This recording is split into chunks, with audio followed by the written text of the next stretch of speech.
What's up, beautiful people? Hi, everyone. How y'all feeling tonight? Y'all all right tonight? I hope y'all all right tonight. I most certainly do. Hey, I'm feeling good tonight. I'm feeling quite nice tonight. I hope y'all are feeling nice too.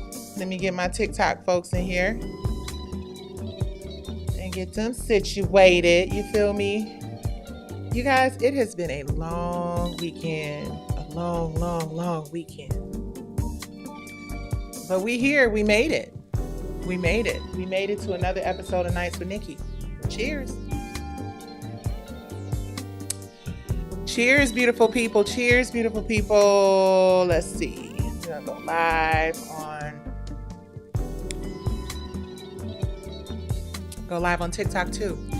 Hey everybody, welcome to another episode of your favorite late night, Nights with NICCI. I am your host, NICCI Gilbert Daniels, and I am so grateful to be here tonight to hang out with y'all, to talk about all things under the sun. Baby, when I tell you we got a show for y'all tonight, Baby, we're about to talk about all of it. You feel me? All of it. Hold on, let me make sure this audio is good over here. I hope you guys can hear me. Let me know, TikTok, if you guys can hear me okay. I'm hoping that you can. Hold on, y'all. Oh, yep, the light is green, so all should be well. Just move it down a little bit. Yes, guys, I had a really wonderful Sunday.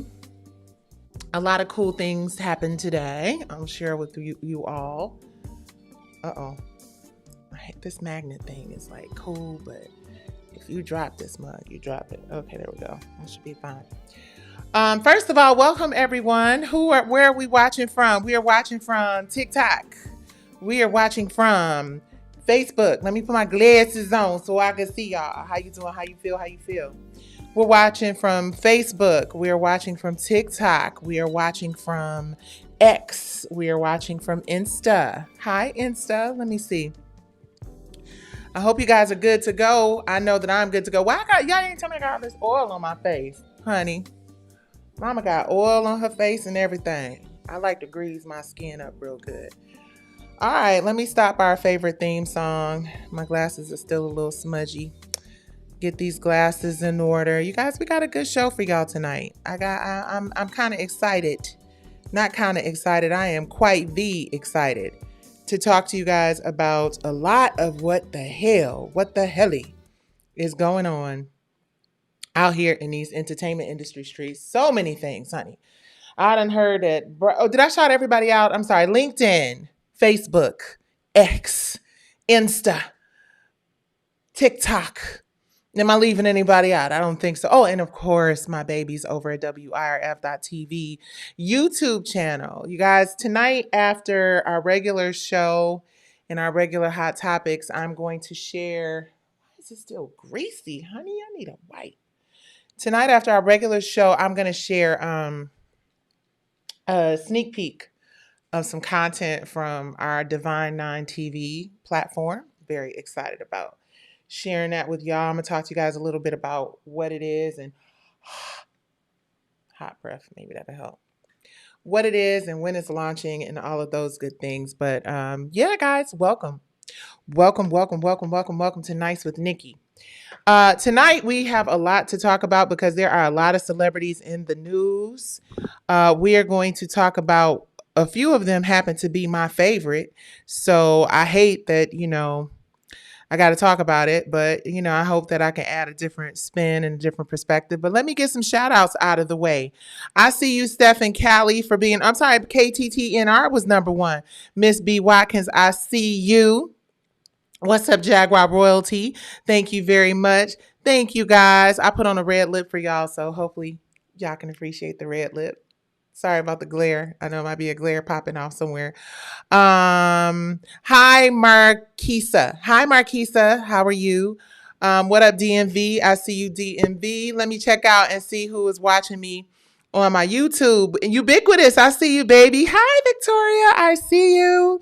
Thank you so much. Orlando, I see you as well. T Turner, I see you. You guys, thank y'all so much for the compliments. I really appreciate it. Y'all did a nice little snatchback moment. I just been on some like letting my hair breathe, letting it get some vitamin D. I am a old lady, 55 years old to be exact. You feel me? And speaking of, I'm really geeked up because my grandson. Hold on, y'all. I gotta check somebody real quick. Somebody in this live talking about Brownstone was the group.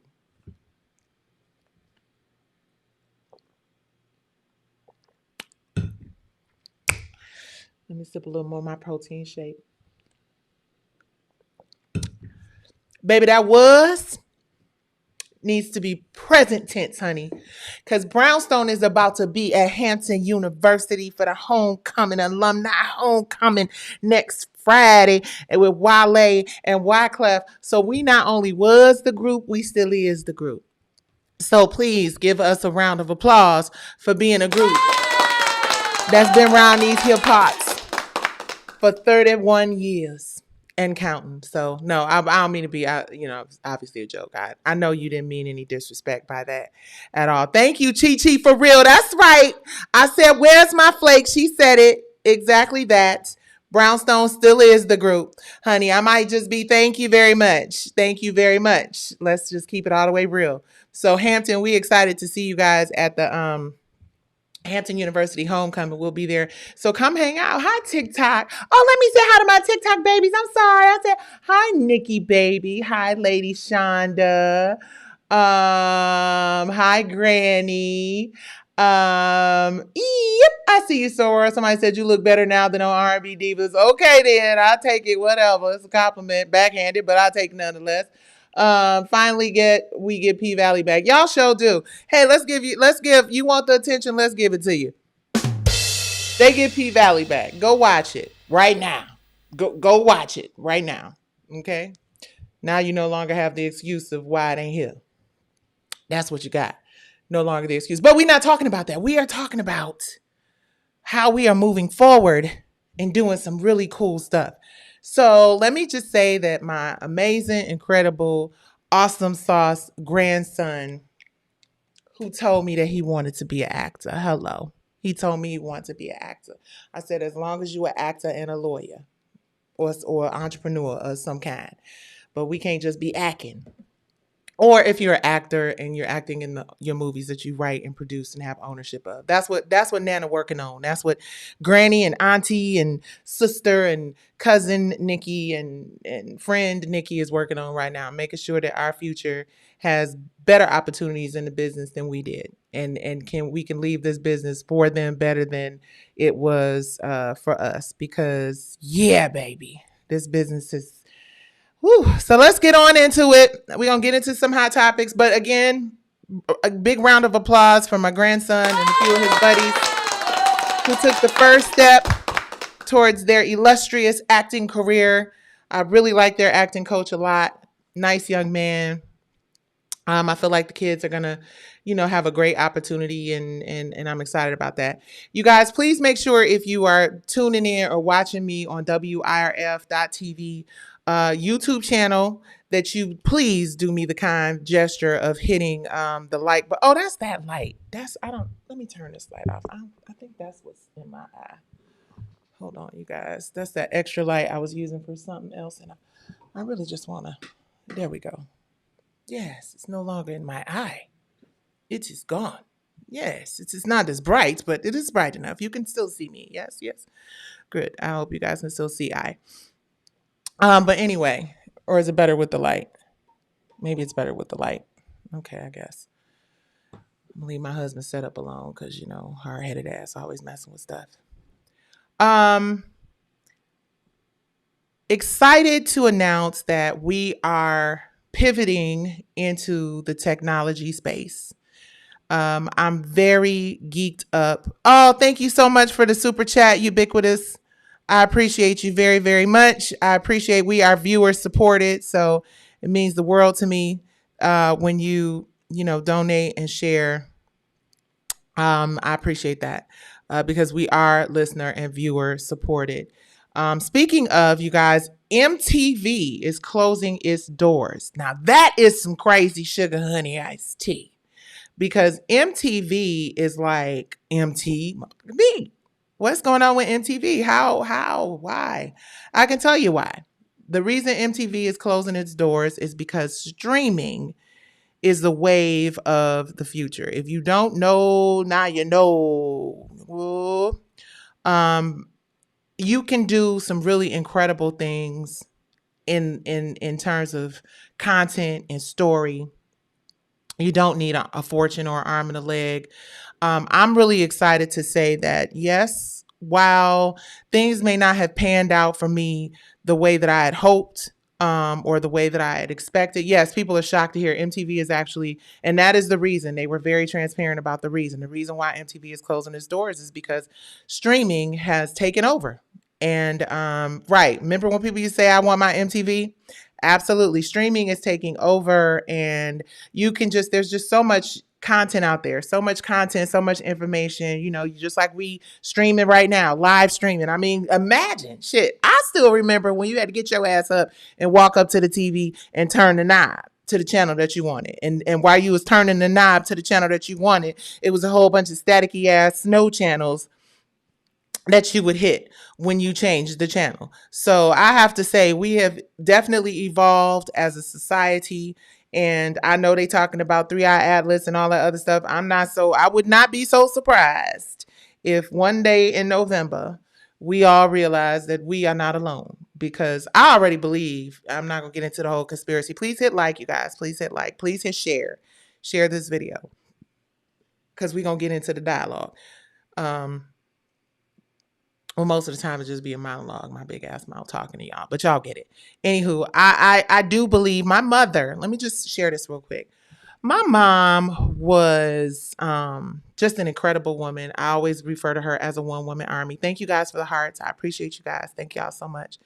I always refer to my mother as a one-woman army, because she just was an amazing single mother who just, really raised us to be fearless. In case you haven't, noticed, a little crazy and fearless, you know what I mean? But I get it from my mama, but not just my mom, my aunts, every last one of them. They were just really, fearless women. And they were raised in an area called Sumter. And Sumter in Michigan, like, share, subscribe, tag this, you guys. Please make sure you hit the like, the share, and the subscribe button. But Sumter in Michigan was a rural area. And hi, sister, I love you. Yes, she was the truth. Both our mamas is the truth. Honey, our daddy was the lucky one. Hello. Anyway. But Sumter, Michigan is a rural area. And my mom and all my aunts used to always say when they were younger, they used to see UFOs, right? And we used to be laughing like, y'all crazy. And it's funny because when, the millennium came, right? Y2K came along. We used to call my mom and my two aunts Y2 and K. And matter of fact, I got this Y2K bug that my sister had at her house. I was able to swipe it off of her, but it was this whole concept that, the year 2000, some wild shit was going to happen. I don't know. Maybe it's the year 2025 or 2026. Who knows? But I do know that I don't believe that we know everything. I do know that I've seen some things on video, and it's not AI. This is some shit that I'm like, this iridescent octopus that's a real thing that looks like some LED lights going through some tentacles is a real thing in the depths of the ocean. And I just believe that we just don't know, right? And I think that what's really interesting is if we just found out, I'm gonna take y'all on some weird shit. I'm gonna take y'all down weird shit lane real quick for 5 minutes. What would y'all do if we discovered we were not alone? What would y'all do if it really was a spaceship full of Draconians or Wakandians or whatever the hell you want to call it? And they came and it was just like, we here, what we doing? I asked my grandson just for shits and giggles, what will we do? Exactly. Who knows? But what we would do is question everything we were ever told. Right? Then it really puts you in a situation where you feel like you have to be like, well, damn, like, how much of this shit was real? How much of it was real? And then you realize that we've been in the matrix Earth-sized petri dish in the matrix for our whole lives. But that's a whole nother conversation. We're not gonna get that weird. But my mom believed in all of it. She believed in Nibiru. She not believed in. She thought about, pondered, pontificated on the concept that there were otherworldly things out there that could not be explained. And baby, I don't know. Elon Musk just kind of came out of nowhere. And I'm going to say this. And I'm going to get into the brandy of it all and the Brian McKnight and all our hot topics and shit. I'm going to get there in a minute. I ain't too deep in. Well, I'm 15 minutes in, my long-winded ass. But I will say this. My mother, let me be politically correct. I ain't got to be politically correct shit. Let me say, if you have been watching these hearings, there have been hearings. This is real. This isn't like just the stuff that my mom said growing up, right? There are hearings that are on YouTube that you can watch where 5-star generals are like, yeah, we saw some shit and we don't know what it is. We can't even tell you. And what was really crazy and had me kind of lightweight shook a little bit is when they said, are you scared? And it was like, I don't know, some people may have seen this, but you need to look it up. It is really, and this is in Congress. This is like in the United States. This is not in some like, makeshift, room off someplace in Idaho. This is in the United States in Washington, D.C. And these are real, representatives asking real questions of real, like, pilots and airline people and all of this other stuff, And they asked if they were scared, and every last one of them said, yeah. And it was about 5 or 6 of them lined up. Go look at it. Google it. All right. I'm going to leave it alone because I know, you know what I'm saying? I believe in Jesus and I'm going to pray too. But I'm just saying, like, I just hope Jesus created them and they friendly because they're saying that they're seeing things go into the water, come out of the water, things that are moving at light speed, like all of this weird shit. And I don't know how much of it is real and I don't know how much of it is just AI, but I know that those conversations are real, and I know that those people said they real scared. So there's that.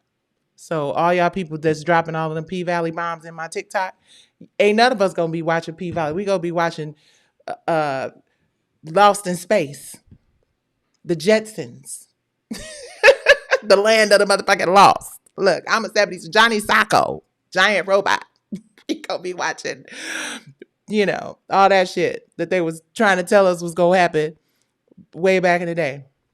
All right, guys, let me stop talking and being stupid long-winded. The movie Don't Look Up be feeling more and more like a documentary each day, don't it, though? Man, listen, hold on. That Barack Obama and Michelle Obama movie that they did, and you wonder why motherfuckers going crazy and losing their motherfucking mind. Because these motherfuckers going crazy and losing their minds. Everybody. All of them. Like, it's just kind of like, no, seriously. I said I wasn't going to get too political because, although I think I'm going to, repost She Speaks Live episode with Christine, Darlene, and Stacy and I. It was really good. It was before this whole thing turned into what it turned into. Before y'all motherfuckers didn't vote. And we ended up with Peanut Gallery. But, it's cool. Because I believe that everything happens for a reason and God will bring you to your knees to make you pay attention and all of those things. And if they coming, they coming. So it don't matter. They going to be coming for the leader first. Take me to your leader. Ain't that what they say in all of this, in all them things we be watching? Take me to your leader. He over there. That's what they say. Wham in the circle. We go wham in the circle all the way up to the White House. Right here, right here. He right there. Go get them. All of them. Take their asses with you. Unless they them. I don't know. See, nothing we don't know. But enough of the weird stuff. And let's get into some really serious news about what is happening in our community on a serious note. If you guys are watching me on TikTok and hi guys. Oh, I see you guys. Thank y'all so much. If you love me, that's right. So good evening, everybody. Welcome to the chat. Welcome to the chat. I appreciate y'all. I love y'all. It's so wonderful. Everybody was at No Kings protest, but wasn't nobody at the polls. Okay, highlight this top.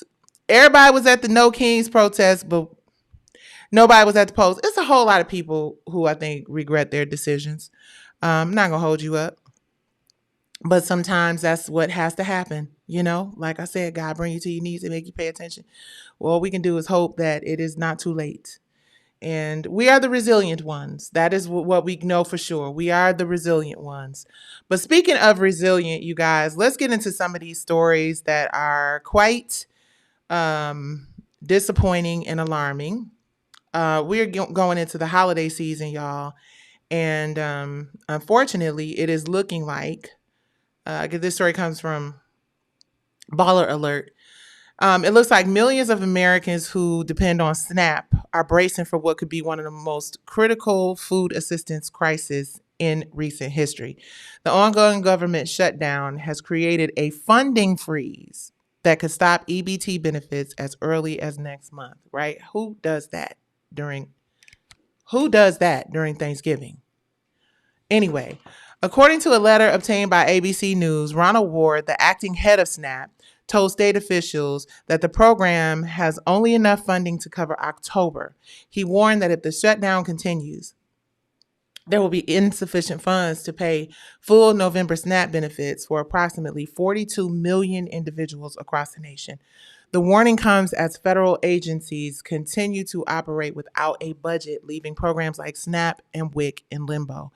The USDA has advised states to hold off on sending files to EBT vendors the companies that distribute food benefits electronically. Without those transmissions, November's funds can't be loaded onto recipients' cards. States are already sounding the alarm. Colorado officials announced that they can't issue November benefits until federal funding is restored. Oh my God. In Florida, officials say benefits are safe for October, but preparing for potential interruptions if lawmakers don't reach a deal soon. You guys, this is just, I'm so disgusted reading this. I'm so disgusted reading this. It says, North Carolina and Illinois have echoed similar concerns, warning residents that their cards may not reload in November if the shutdown persists. The stakes couldn't be higher. SNAP currently supports 42 million Americans, many of whom rely on their only source for groceries. You guys,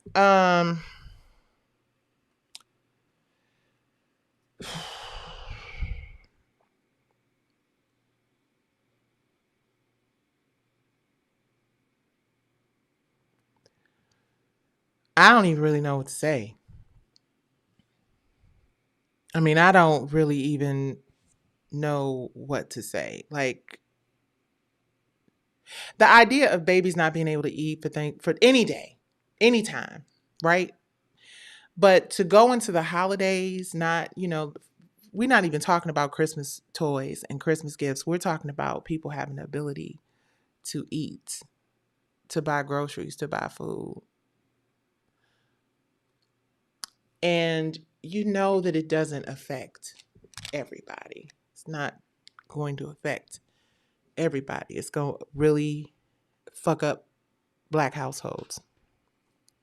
And I mean, they're poor white people too. I know that. I understand that too. I don't care what color you are. I don't care where you from.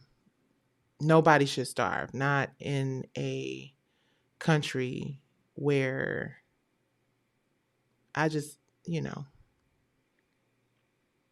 America is not a third world country. Although what has been going on here lately would lead you to wonder, to ponder this or to ponder that. I don't know what to say, except that I hope those of us who will be okay, even though ain't none of us balling out of control. Well, I'm not. I can't speak for, I'm just plenty of people out there balling. I done seen them. They be balling. I mean, I'm like, yeah, that's $20,000 purse, $10,000 for some shoes. I'm still a Walmart girl. And that's not to shame anybody who has the wealth, but shame on anybody who has the wealth who isn't trying to figure out how to manage this crisis that is coming up as a result of this government shutdown. Like, we deify people with a whole lot of money and a whole lot of power. And we got babies out here and families and single moms and people just really struggling every single day. And now we know what I know what WIC and food stamps meant for my family. You know what I'm saying? I knew, you know, I know what a sugar sandwich is. I know what a mayonnaise sandwich is. I know what my mom making a pot of beans that was gonna last us for 2 weeks. You know what I mean? And freeze them when we done after 2 weeks. So if it come, you know what I mean? Crazy. I know. I remember Focus Hope. I remember peanut butter in the Big Ten. I remember the cheese, the block cheese, the government cheese. I remember all of those things. And that was felt like it was during a time where people cared more about what was going on in the communities, or at least pretended to. And there were more resources and things made available. I think now, a lot of people in this country understand that the more difficult and impossible they make it for poor people, people who are without privilege, the easier it is to just destroy generations of those people. And it's sickening. But one thing I do believe in, and I know for sure without a doubt, you know what I mean? And I've said this throughout my whole journey with this P Valley thing. It ain't over till God says it's over. Karma's a bitch, and karma's an equalizer, and karma don't care how much money you got, how much power you got, how much influence you got, how many relationships you got, how many, folks you got in your pocket. Karma don't give up. And it's going to come back and it's going to bite you in the ass. And the sins of the father are real, you know. So you think you're stepping on somebody else, making yourself look like, the big badass, when, what you put out comes back full circle.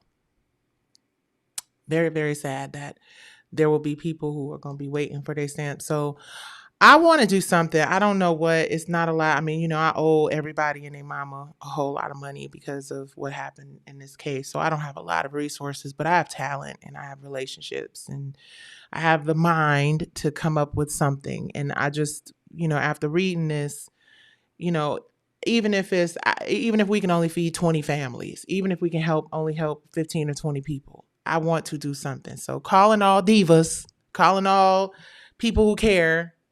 We see right here that in November for Thanksgiving, probably going to get worse during Christmas, that there are going to be families, our people as a majority, out here starving. I would be curious to know, of the 42 million people that's out in this motherfucker not able to eat and get their SNAP benefits, how many of them look like us? I'm sure it's plenty. But what creatives, what artists, what folks out there who have, like I said, even if you don't have money, we can raise money, right? There's a $2.5 trillion economy that we participate, 1.5 trillion, 1.2 trillion, whatever it is, we can figure out something. And then when you add that with the 300,000 plus Black women who have lost their jobs, and the attack on Black women everywhere in the justice system. And let me say this real quick. And this is not even no P Valley rant. This is just some shit that I need to say to you dumb motherfuckers over here on my live ranting and raving about how geeked the fuck up you are about what will probably, never mind. I was about to get ugly. I was about to be disrespectful. I'm going to reel it back on in. But it's just so hard sometimes, especially in this day and age when people say dumb shit. You just want to get right at they dumb. You understand what I'm saying? You just want to get right there. Boom. But I digress. What I have noticed, what we have all noticed, is that I don't know what's happening, but the courts are not being kind to us. Not that their job is to be kind. I don't think they're being fair. I don't think they're being amicable. I don't think they're being equal. So many Black women right now who are caught up in legal stuff, who are caught up in unnecessary litigations, who are caught up in unnecessary court stuff, whose court stuff doesn't, for real. It's just, we see what it is. Don't be running around this motherfucker thinking just because somebody gave you the stamp of approval that you actually earned it. Fair and square. And don't think that because somebody stamps a scarlet letter on your forehead or on your chest and says that you did something out of pocket or you did something nefarious or you whatever, that you actually did that shit. because the way it's shaping up, the people who do the worst deeds is getting off real easy, and the people who have the best intentions are really being challenged by a system that's supposed to be there to support them. And I'm not just talking about my case, but motherfucker damn Skippy, that my case is included. Honey, being a winner and a loser is about the mentality of the individual and not, okay, see, we have to come together and figure out a way to make sure that as many people as possible have an opportunity, many babies and families and single moms have an opportunity to get SNAP benefits. Ubiquitous, thank you very much for the reminder. Please like this video. You guys, please like this video. We got some really dope stuff coming to Divine Nine TV. In fact, I'm going to share a sneak peek of a really important conversation with you guys if we don't run into a long-winded live tonight. But I appreciate all of y'all for being here. Thank y'all for being here. Woo, woo, hold on, hold on, hold on, hold on.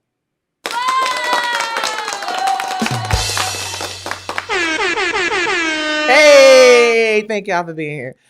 All right, you guys, let's pray for the folks who are receiving SNAP benefits.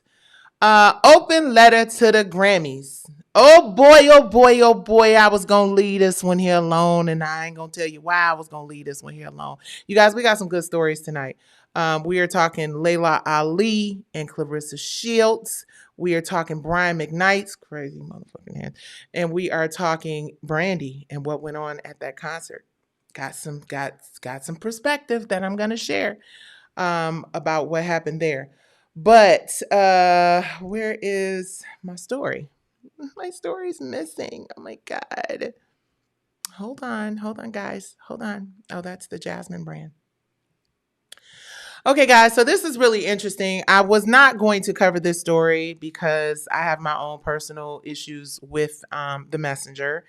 Not my own personal issues with the messenger. I just know some things that I'm not going to share here, that whatever. But soul singer Major, who's known for his hit song, "This Is Why I Love You."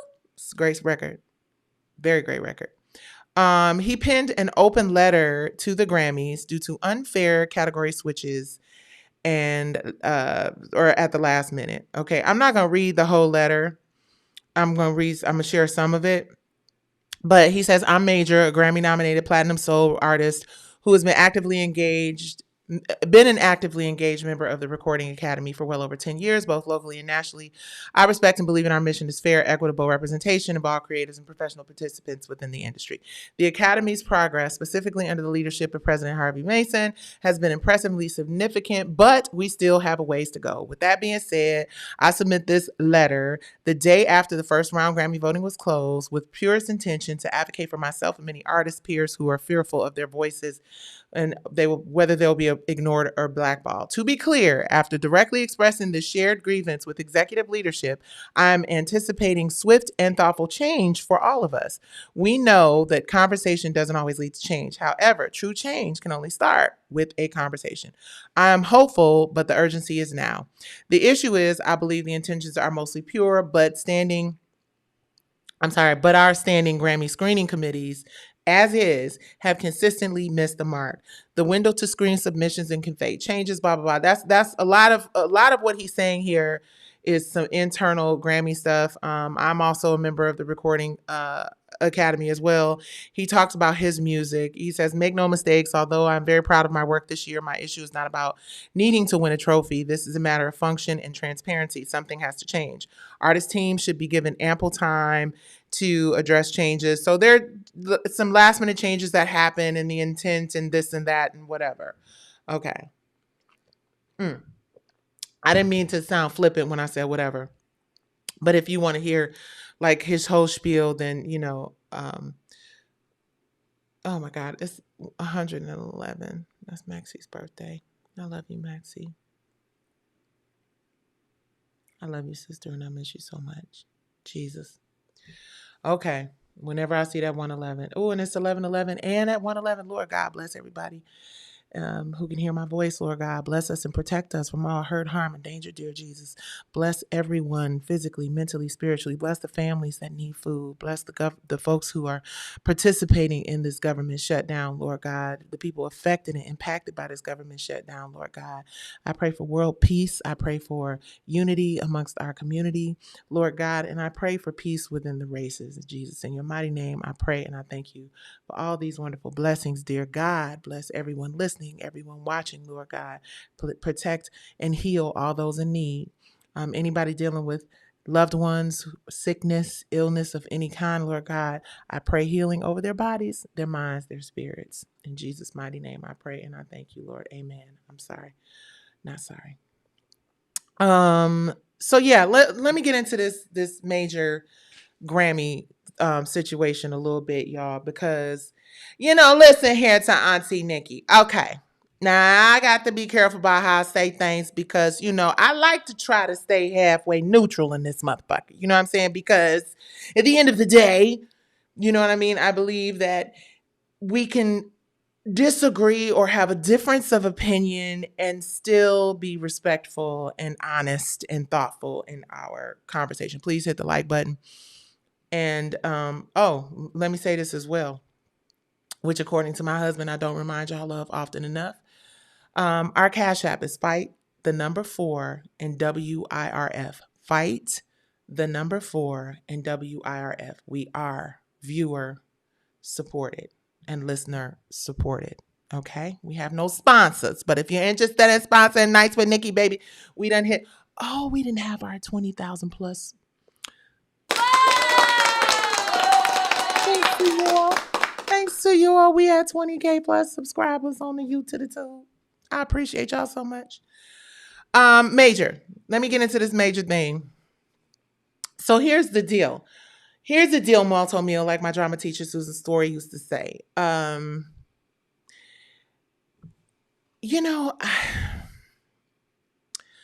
Grammys has been making a lot of positive changes, I will say. I've been able to witness some of those changes myself. Yeah. Harvey Mason, I think, is doing a great job. We have to consider the fact that it is not just one person making the decisions, right? Unlike the president of the United States. You know what I'm saying? Don't listen to no motherfucking body. The average people have like a whole board and like other people that they have to consult with and, get approval from. You know what I mean? And I think that while changes have been made with the Recording Academy, because listen, Linda, I remember a time.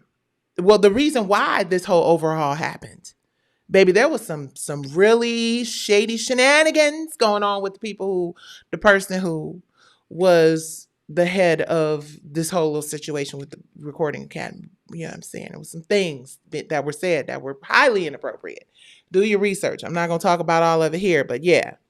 And it doesn't, you wouldn't be surprised to know that the person at the root of a lot of that shit was not a black man or a black woman. And I don't want to turn this into a race issue, but I think that because the insult or the thing that I believe was so insulting that was said that led to some of the changes was actually geared towards women. You know what I'm saying? There was a whole, thing about that. So look into that. I'm not gonna put nobody's name out here.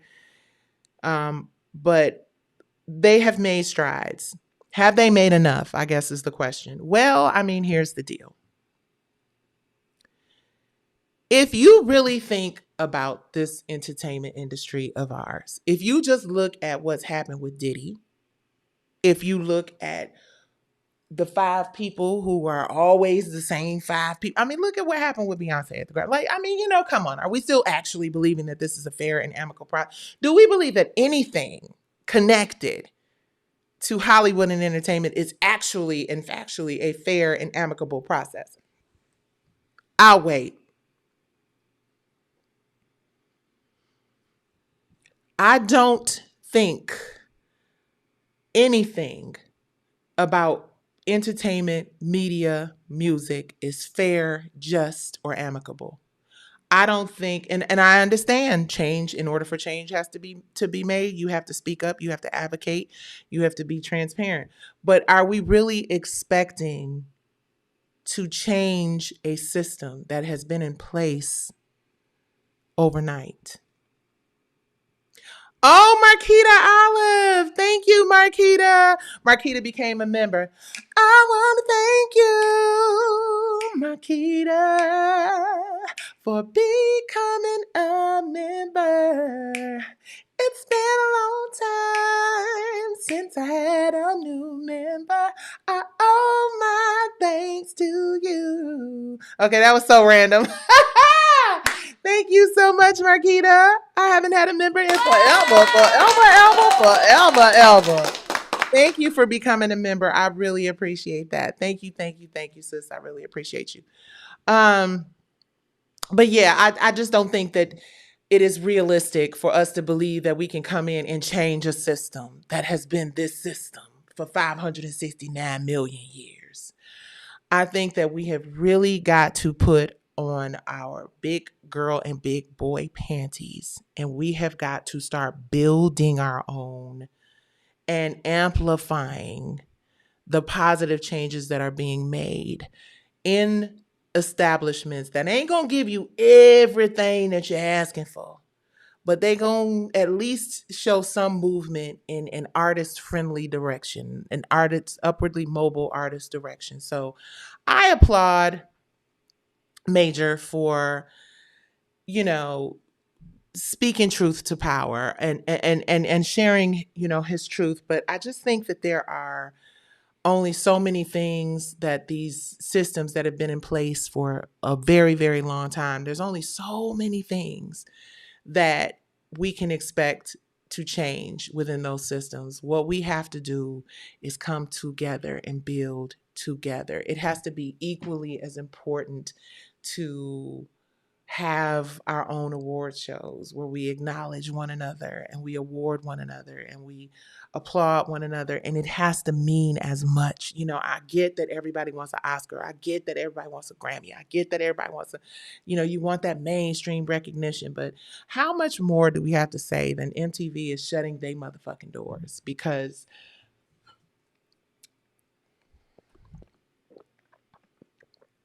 of the wonderful things he does.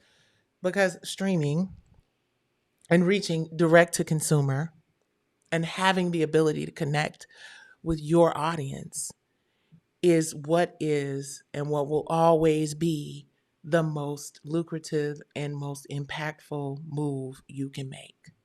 We don't want to do the work of building the infrastructure and coming together and building together. So we are creating something that we are working together on because we want so badly to be recognized by systems that don't give a fuck about us. We want so desperately to be recognized, but it's a logo and a trophy. Not to listen now. The Grammys is the Grammys after all. So I don't mean this exclusively, I'm not saying that, the Grammys is Rudy Poo, because it's not. It's a really, really big deal. But I think sometimes to get to the change that you want to see, as you stated so eloquently, you have to just create it. You have to be it. You have to build it. You have to manifest it. You have to believe in it. It has to be okay that everybody don't think that shit hot. It has to be okay that it's just your little niche group of people that fuck with you and build, we want this global, wanting to be liked and accepted by everybody is a very, very, very serious mental health thing that we got to stay focused on. You got to check that.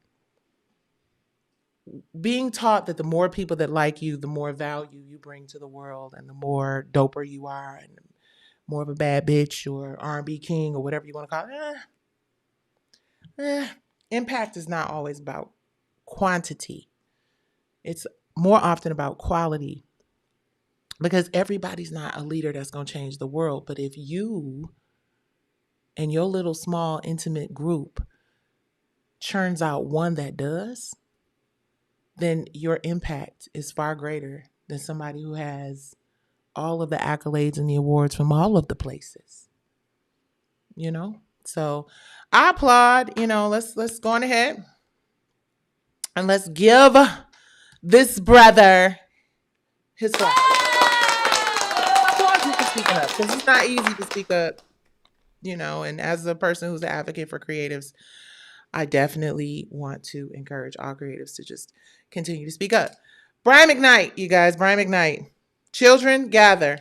Gather around, you. Shit, I don't know what's going on. We gonna find out together because I have no fucking idea. I don't know what the hell or the helly or the nothingness of what is going on with Brian Mcknight. So we gonna get into this and read this together. Cause these people winning these judgments, they winning in these courts, honey. All of them winning. All of them winning, whether they deserve to or not. They out here in these streets winning. So what does that tell you? But anyway, Brian Mcknight celebrates alleged $8.8 million defamation win against his ex-wife. And he ain't done yet. Brian Mcknight isn't holding back after scoring a major legal win against his ex-wife, Julie Mcknight. The R&B veteran took to social media this week to announce that his motherfucking ass has been awarded $8.8 million in judgment in the defamation case, closing one chapter of a long-running family feud.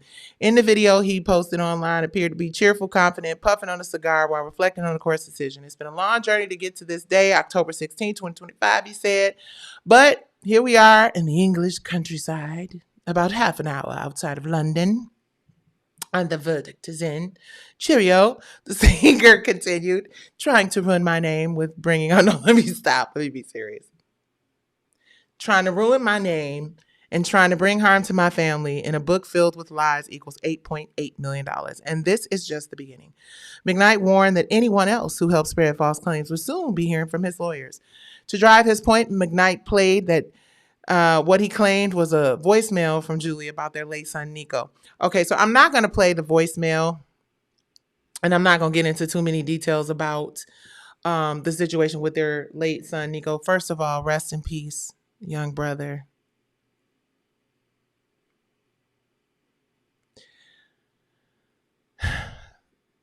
Wow, because cancer is terrible, especially when you haven't lived a very long life. That's really, really terrible. So I apologize.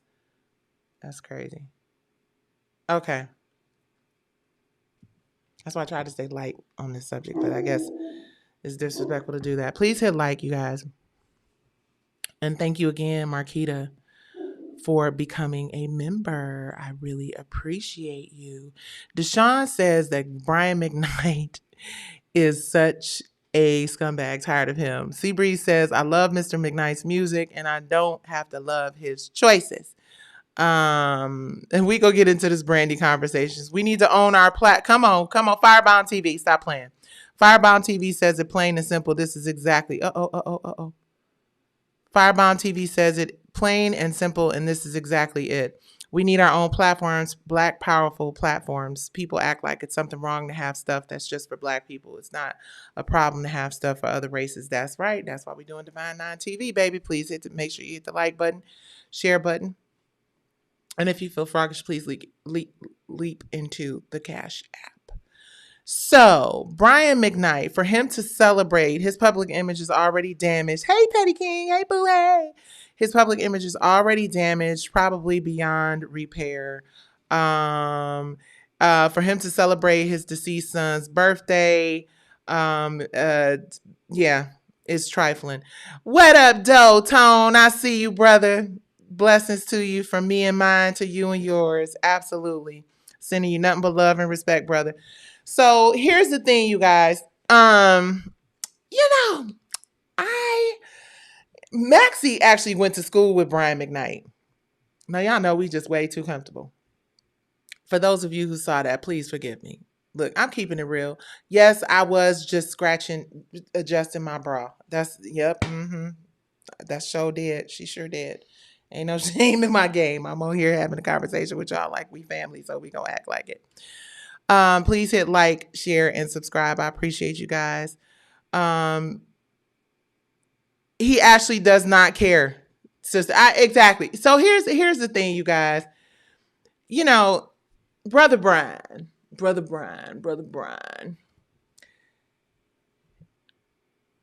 It's really hard when you want to not be neutral, but be objective when it comes to your peers, right? But the other part of it is shit is so real out here in these streets. You got to call it when you see it, no matter where it's coming from. And Brian, I don't know what's going. I really don't like to get involved in people's family dynamics because I believe. What up, TikTok? I'm sorry, I forgot about y'all. I see you. Thank you so much. Thank you so much for the likes. I appreciate y'all. And thank you to the X and Facebook and LinkedIn and everybody who's watching tonight. But I try not to get too involved in family dynamics. Lord knows I learned my motherfucking lesson getting involved in that Kelly Price shit. And I vowed that I would not ever get involved unless I knew exactly. And I know which people, I know who to hear from whom going forward to know if it's okay to have a conversation. That Kelly Price situation was a very valuable lesson learned for me. So I try to be very careful about just getting in people's business, and especially families' business, especially marriages and shit like that, because I definitely don't know one nobody in mind. But I'm gonna say this, Brian. I wasn't there. I don't know what had happened.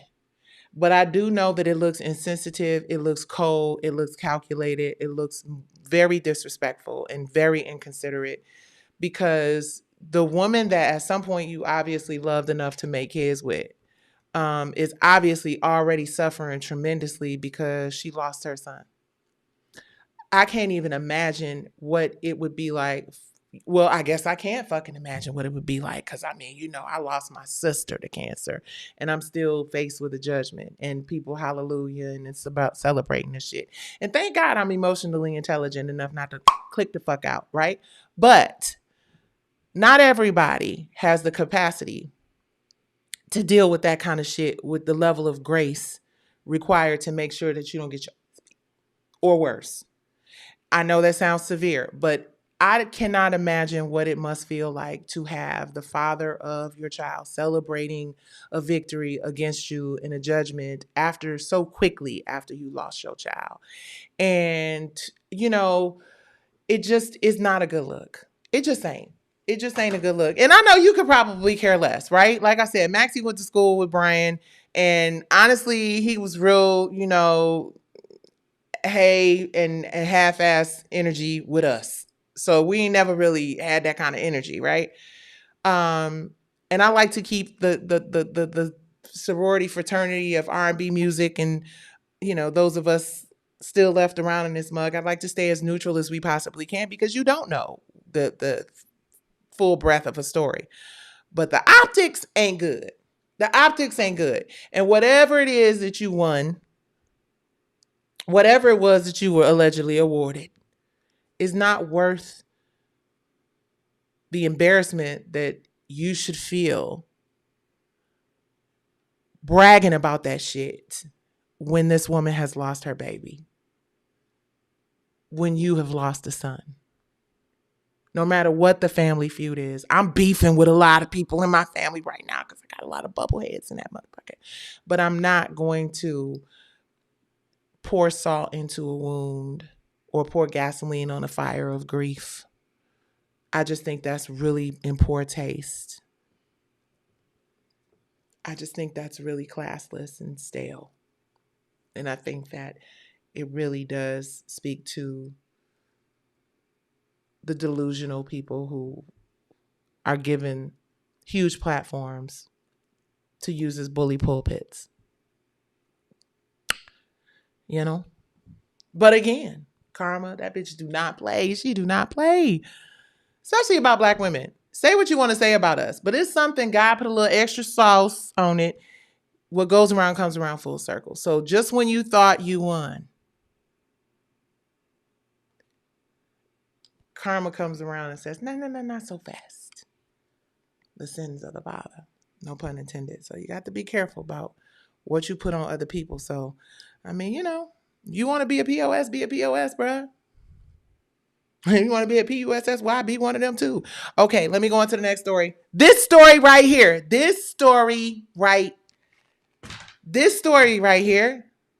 TikTok, y'all can't see it, but I got a picture of one of my favorite people in the world. I just think she's so dope, but I gotta be honest about my opinion on this.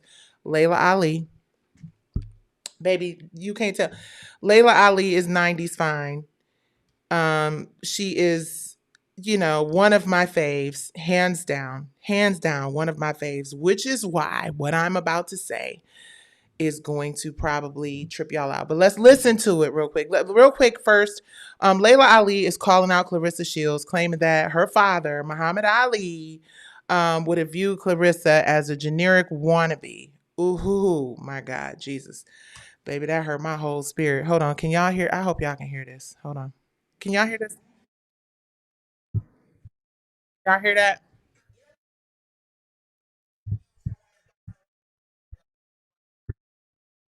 Can y'all hear that?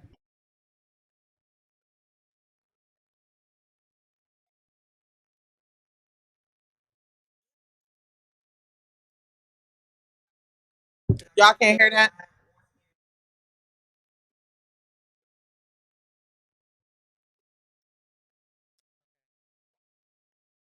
Hold on.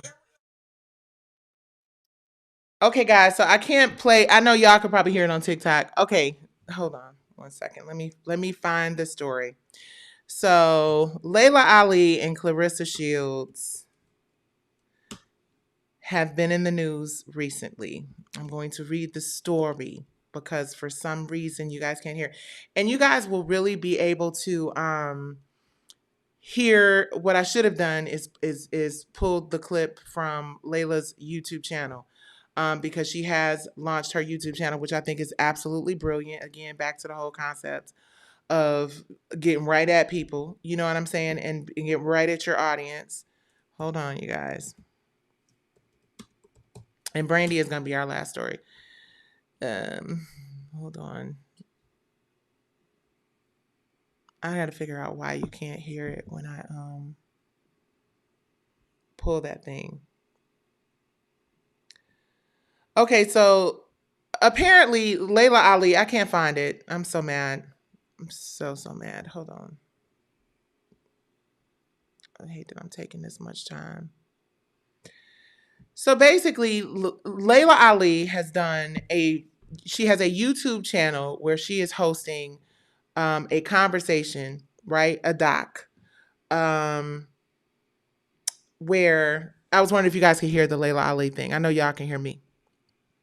Thank you for letting me know though. But Layla Ali is basically letting it clearing the air about the situation between her and Claressa Shields.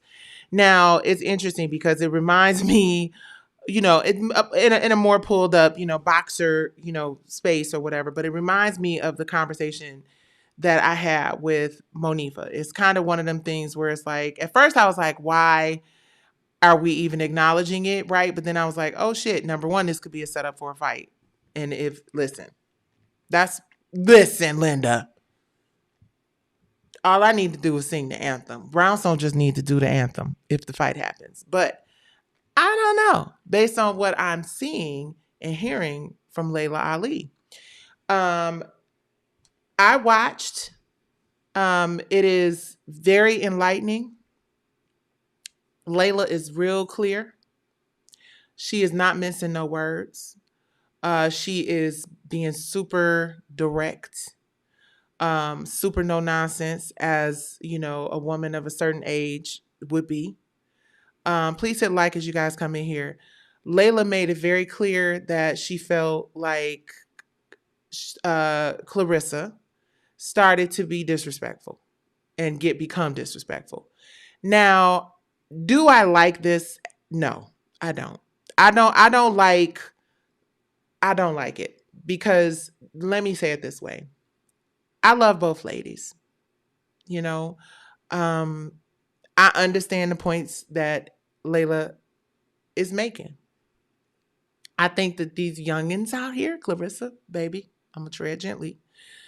I think that the younger generation, and maybe they have a lot of the same fire and bravado, that the legends before them had. If she was a man, if Claressa was a man, I don't think that people would see it as offensive or see it as disrespectful. I think the fact that she is a woman and they are women, it puts like this idea that it feels a little more catty just because they are women. But they're doing what any boxer would do, and it would be, received differently, right? I'll say that. I'll say that I honestly think, and I could be off base here. I'll take it if I'm off base. I honestly think that Claressa has a lot of respect for LAILA. I don't think maybe she knows how to maybe articulate it the right way. I think maybe she's a little geeked up and a little hype and maybe feeling like, because like in social media, like that's the way that you do it. Like that's the way it happens now. It's like beef. You know what I'm saying? What, bitch? What? Bitch? You know what I'm saying? Like SpongeBob SquarePants, you know what I'm saying? Like that is the thing that drives this attention economy. So on the one hand, it's brilliant. But on the other hand, it's kind of like I don't like to see someone who I believe Claressa, even if she don't feel like that in this moment, I believe she looks up to LAILA. I believe that she knows that the fight with Laila Ali is the one thing that would solidify her greatness. If it was, well, she's great. Let me not say that. Rewind said that shit wrong. It would really put her at another level because that is the Ali legacy. It is Laila Ali. But you also have to, I think, respect Layla's positioning in it. You know what I mean? Like there's a certain amount of schooling that you can get if you just kind of sometimes shut the fuck up and pay attention and listen and do whatever you need to do to get the job done, to get the gig, to get the opportunity. Not do whatever you need to do. Obviously, don't compromise your morals and your integrity. But sometimes you can just humble yourself. You know what I mean? And bring it down a couple notches so the world can get this thing that we want, because I want it. And I'm not even really, my husband is a huge boxing fan and I became more of a boxing fan because of him. But baby, when I tell you a Claressa Shields and Laila Ali ticket, and it's not because of this beef. That's what I'm saying. Like for me, this isn't the reason why I'd want to see it. I'd want to see it because I believe that this would just be a really incredible fight and a really great opportunity for two dynamic Black women athletes.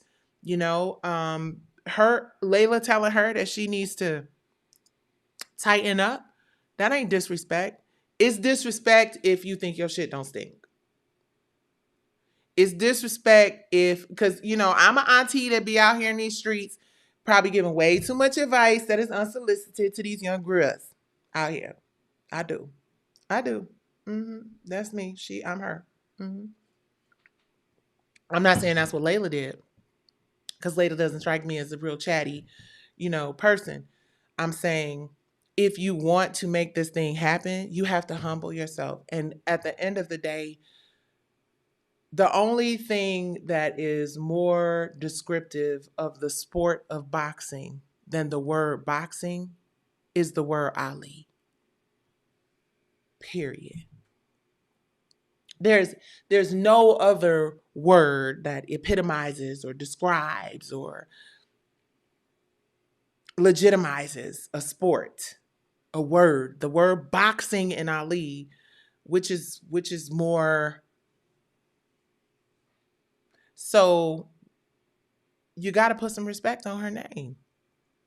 You got to take this little licking, maybe fall back a smidge, just a little tinch. You know what I'm saying? Just fall back a little bit, little baby sis. She from Flint. That's my little sister, my little niece. I love Claressa Shields. And sometimes love comes across as criticism. Sometimes love comes across as she hating on me. Right? Because again, that whole saying, if I was your age and knew what I know now. Right? This is that opportunity. Laila, the knowledge that Laila Ali has, the skill, because Laila is, and notice how fucking fit that she is. Not being ready. Well, I mean, maybe I don't know what ready means. I don't. You know what I mean? I don't know what ready means at that level as a boxer. But she looked like she ready. And I would just say sometimes you got to humble yourself. Fall back a little bit. Lean cut. Hit like and share and subscribe, you guys, please. And thank you. and you'd be surprised. And you have to be ready for it. You really have to be ready for it, right? It's interesting because I'm going to say this real quick, and it may come off offensive. I hope Claressa doesn't take this offensively, and even if she does, I still love her, and I'm still a big fan, and I'm still going to support both of them, right? Now I don't know who I'm going to be cheering for if they fight, but I guess I got to be Team Auntie.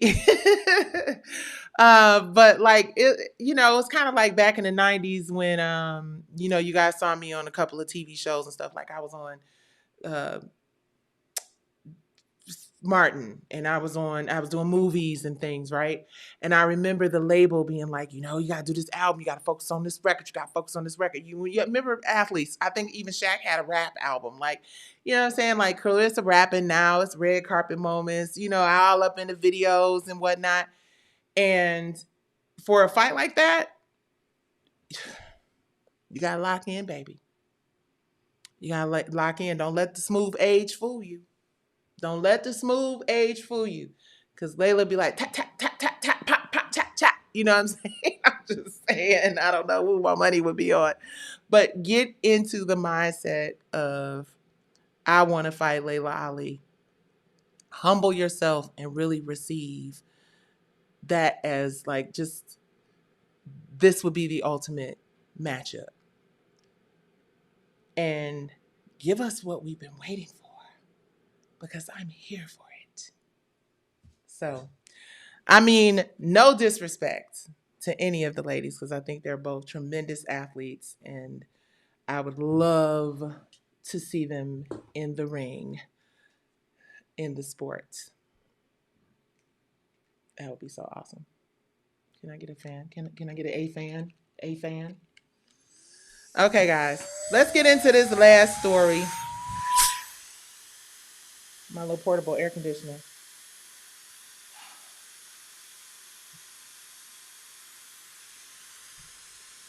Ooh, this feels so good.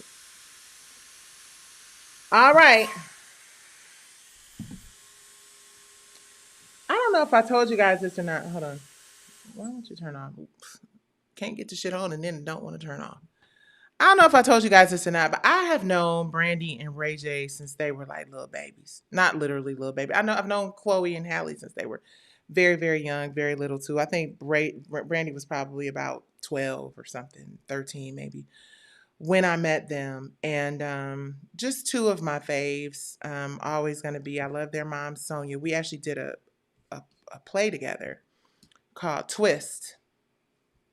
And Ray J was the lead in Twist. It was really cool. Thank you guys. Make sure y'all hit like and share and subscribe and all of the things. Why can't I hold on. I'm trying to pull my story up, y'all. And for some reason, she don't want to come up. All right, here we go. So the Brandy and Monica tour seems to be off to a fantastic start, y'all. Very, very, very, very fantastic start. The fashions are fashioning. The vocals are vocaling. The fans are fanning.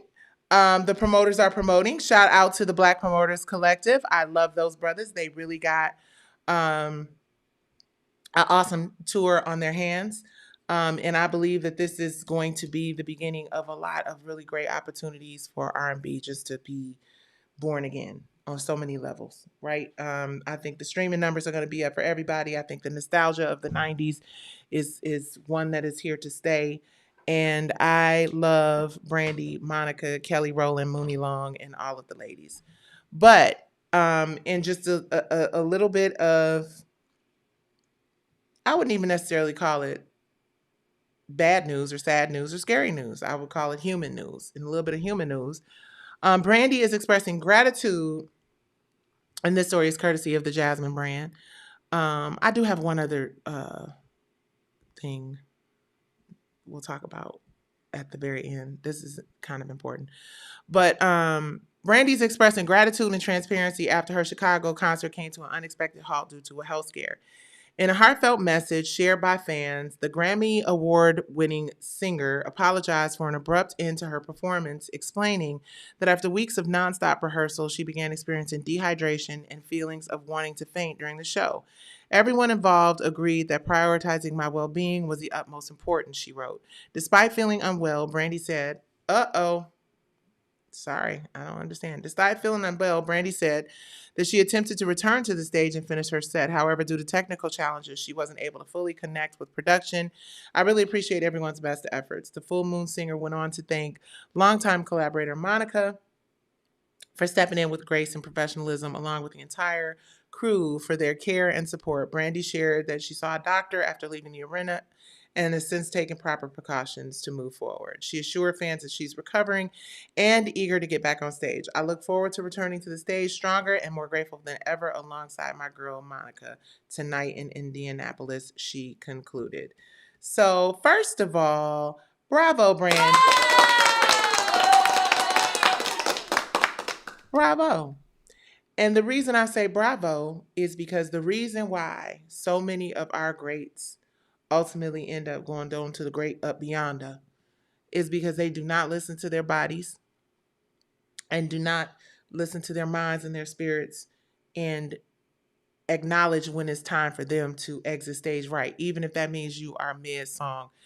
The reason I can relate to this is because I have been on stage before and got a head rush that made me feel like I was about to pass all the way out and actually contemplated walking off the stage like, wait, hold on, hold on.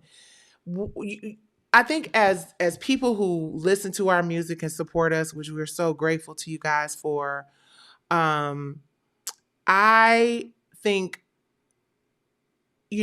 people understand, when stuff like that happens. I think the media and the sensationalism attached to it starts to churn out a whole nother narrative that a lot of times, you got to get in front of, especially these days, because if something goes viral with the wrong story, then the wrong story is always out there. It's like instead of being right, people want to be first.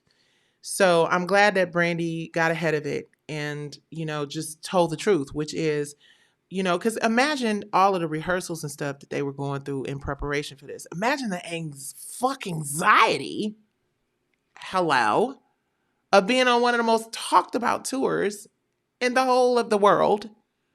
The promotion that they did crazy hella promotion.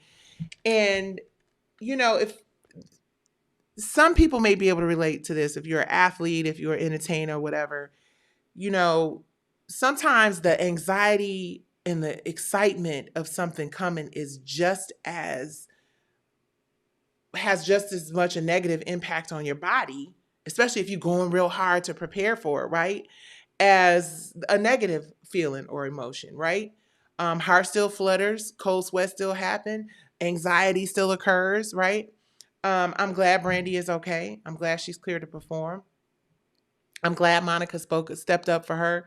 Um, the press. I understand the concept of all press is good press because now everybody's waiting and watching and showing up and trying to make sure it's all good. But I think we got to really applaud her and anybody else who is willing to say, I can't. I ain't got it in this moment. I have to step away. Because so few artists have the power. And by power, I mean the power to make the decision, the power to make the choice, to choose him or herself.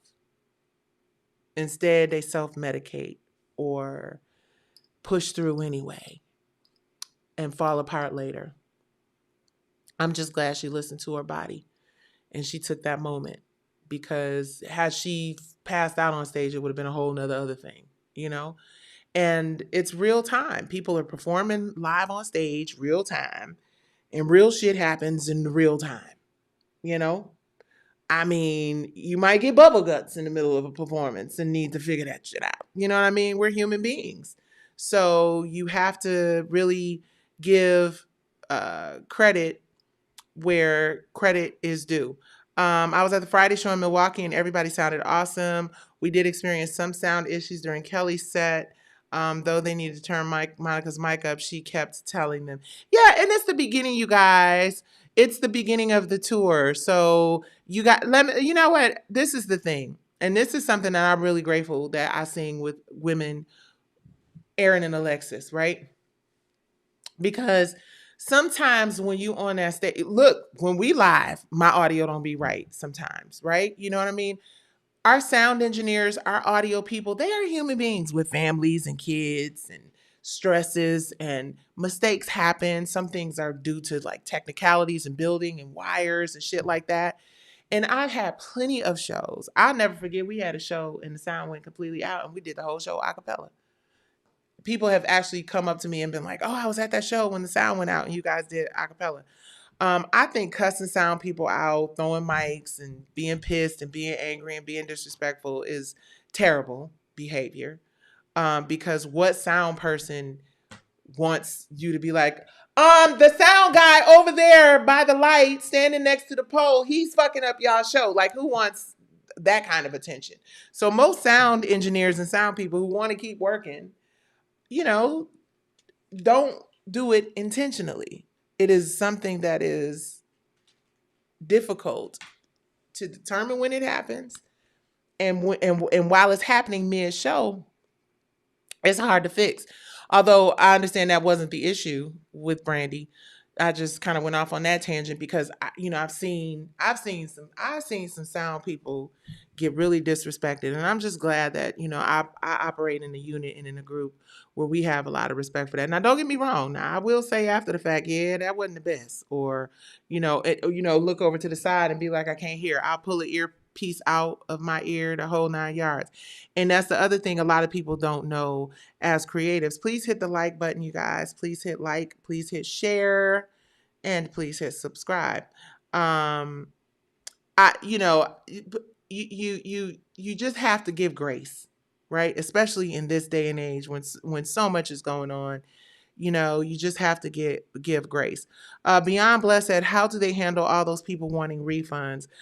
I can't imagine that many people would want refunds. I could see if Brandy just didn't show up and perform at all, but again, this is a question of grace. You know what I mean? Like, how do you process a refund when Monica did what she was supposed to do, and Kelly did I mean, not that Brandy didn't do what she was supposed to do, but you got everybody else's performance, right?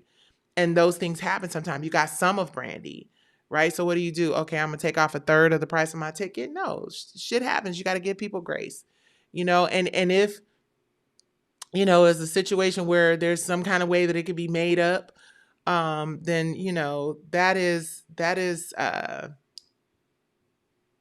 also always an option, But I think we just got to give folks grace, especially like I said, honey, we got presidents, Lord, the meme with the King's Day and like we got I mean, like, that's the real problem. Brandy taking a moment for herself to gather herself is not the end of the world. It was near the end of the show. People didn't miss out on as much as they think they did. I understand the disappointment of not hearing the boy is mine, though. I totally understand that.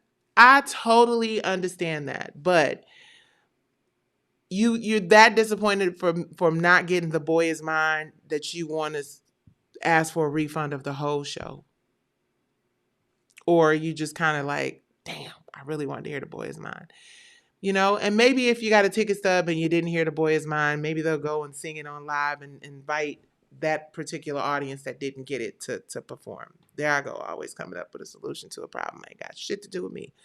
But I'm glad. I applaud Brandy once again. I applaud Brandy for taking time to take care of her mental, physical, spiritual, emotional health and wellness so that she can continue this amazing sold out tour. Bravo to all of the ladies, because they fine as hell. I said, Kelly Rowland, if you don't, and Monica, if you don't, and Mooney and Brandy, they look good. They look really, really damn good. And I heard they sound amazing. So really excited about that. All right, guys. So I want to put this in here real quick. Ooh, that's real big, but it's very important message. 119. Should I keep? Okay, I will. And you guys, hopefully you'll stick around for this clip. It's about 30 minutes. And it's very, very important. So hopefully you will stick around for it. But This really stuck out to me. This is from the Jasmine brand. It's an affirmation. And it reads that some people you're not supposed to let back into your life. God removed them for a reason. And this, thank you so much, Jay Smith. He said from the bottom up is a masterpiece. He's been listening to it all day. I get a little distracted in the comments, you guys.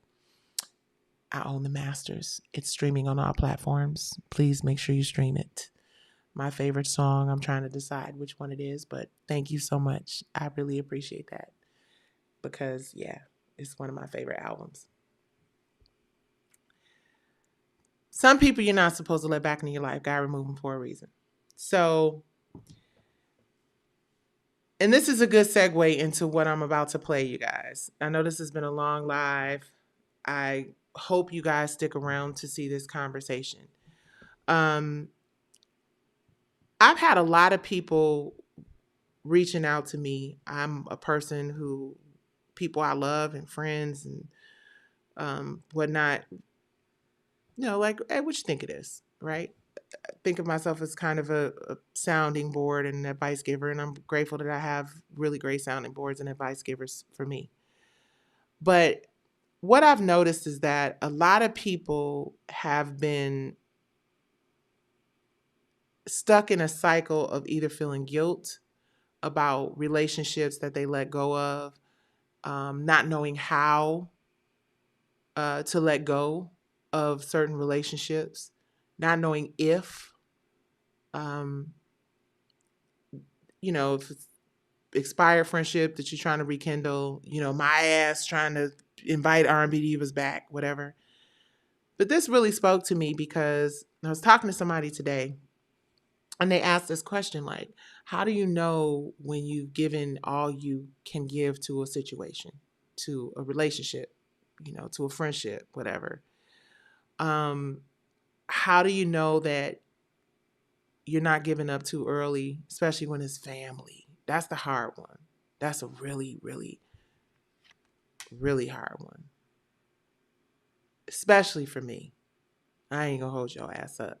It is very, very difficult for me. Simply because I like to think of myself as somebody who, not that I like to think of myself, but a lot of people think of me as a fixer. A person who looks out for folks, and when you don't and when you can't, it turns into a major issue. And I will just say, let go, leave it where it is, meet new people, reinvent yourself somehow. What I've learned over the years, I'm 55 years old, I've done a lot of what I would consider good for a lot of people. There are a lot of relationships that I'm no longer a part of, and my life is way more peaceful without the motherfuckers in it. And I made the mistake of allowing a relationship that I was like, I'm not with you ever again in life. I made the mistake of allowing that relationship to penetrate my wall of sympathy or empathy, whatever. And so often people don't change. And at this stage in my life, what I know for sure is the most important thing you can do for yourself is to be peaceful, mentally, physically, spiritually, emotionally. I don't care if it's your mama, your sister, your brother, your cousin, your auntie, your husband, your kids. Anything that does not bring you peace, especially when and I think, okay, this is the other part of that. And then I'm going to get into this video that I really hope you guys watch. This is a preview of some of the content that you will find on Divine Nine TV. I'll give you the warning before it starts so you can, opt out, because it is a very, very heavy conversation. But what I know is that when you get to a place where you know that you have good intentions for people, you know that you had good intentions, you know you operated from a place of good intentions, and somebody played you, the only way that you can rebuild the relationship or restore the relationship is for you to go back to allowing yourself to get played. Period. I do not believe people change that much. I just don't. I think people show you who they are. And I think when you know that you're coming from the right place and you've done the right thing, no matter, what a person's perspective on that may be, as long as you know in your heart that you had no malice and no ill intent and you gave the very best that you could and they threw it in your face and disrespected you, leave them where they at. Wish them the best in real life, but allow yourself to meet new people. Allow yourself to rebrand and go on a different journey because we only have so many years here. And if you keep spending the same time with the same relationships, with the same demon, with the same negative, toxic, destructive behaviors, you are going to end up spending the rest of your life in a constant loop of toxic, destructive behavior. So when God removes someone from your life, when you have given all that you can give and you have decided that this is a wrap, leave it alone. Move on. Discover something new about yourself or find new people. But yeah. How about if you live with them, it's hard to find peace? So here's the thing.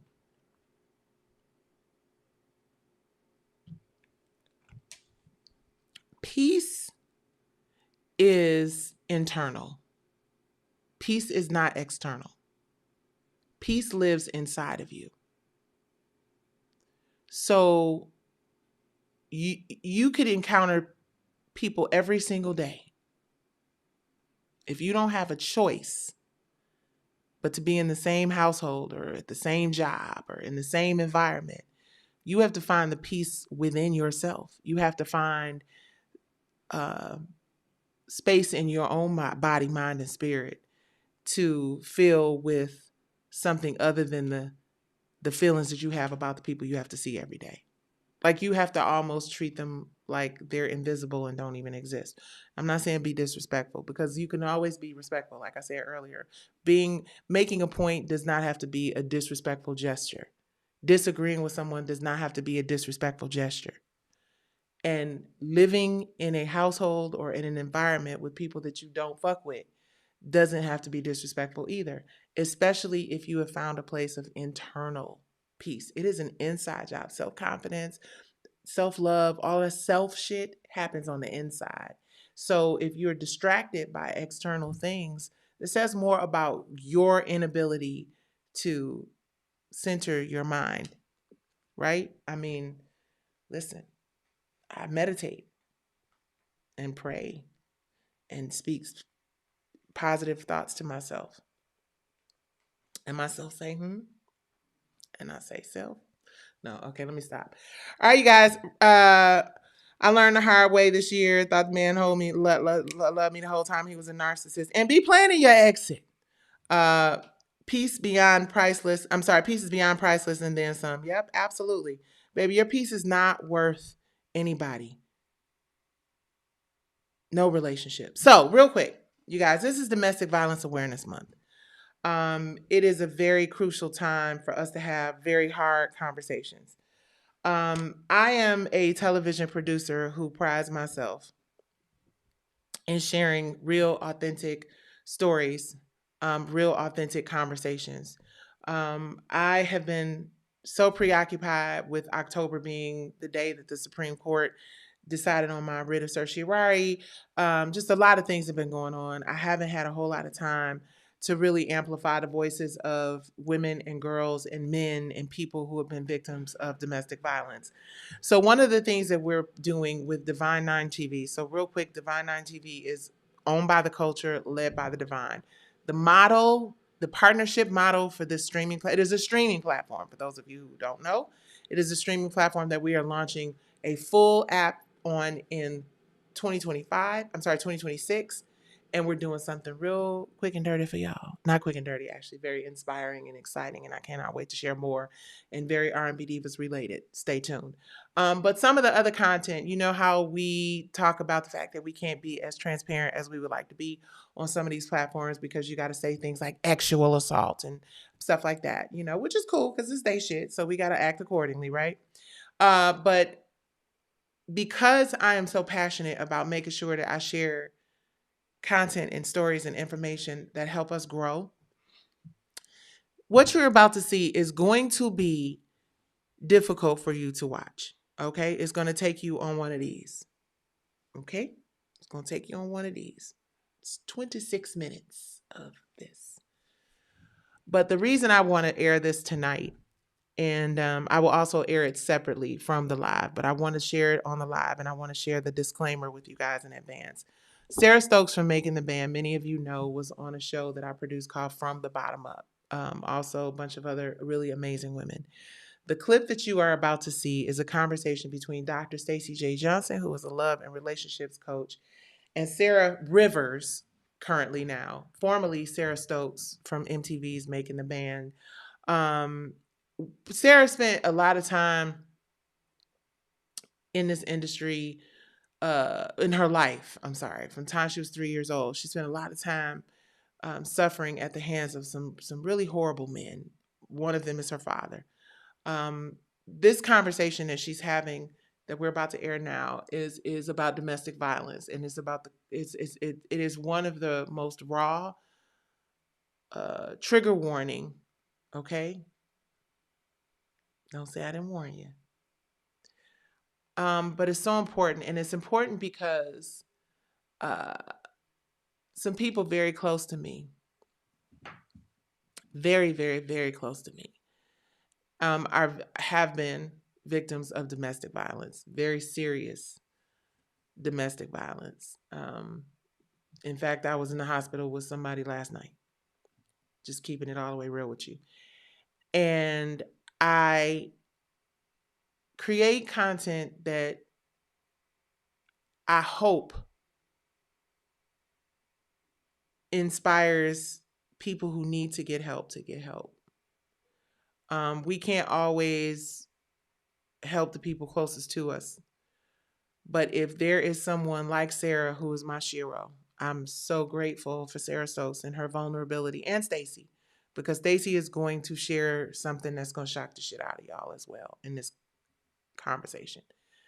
But I applaud them because this conversation, while it was taped a while ago, is so relevant today, not just for me and my family members who are dealing with this currently. And I have several family members that are dealing with this right now, currently, this domestic violence thing.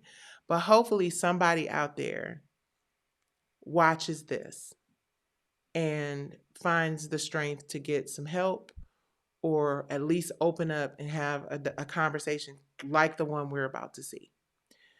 Part of the healing process, I believe, and Instagram, I'm going to go off because you guys are not going to be able to see this, the full version of it. And also TikTok, I'm going to go off as well once I run this, because it's on either WIF.TV, YouTube, my NICCI Gilbert Twitter, or LinkedIn, because I need you guys to see this entire conversation. But anywho, this conversation is triggering. It is honest. It is brutal.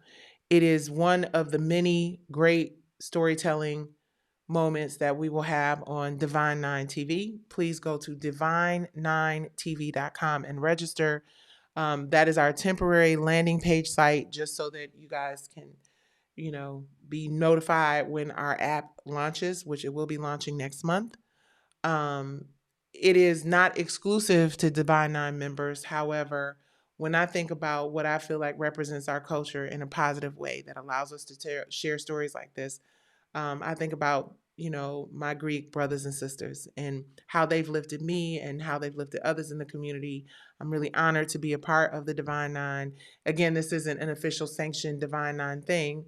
However, a lot of the people that you will see in the programming for this network are members of Divine Nine fraternities and sororities, all of them.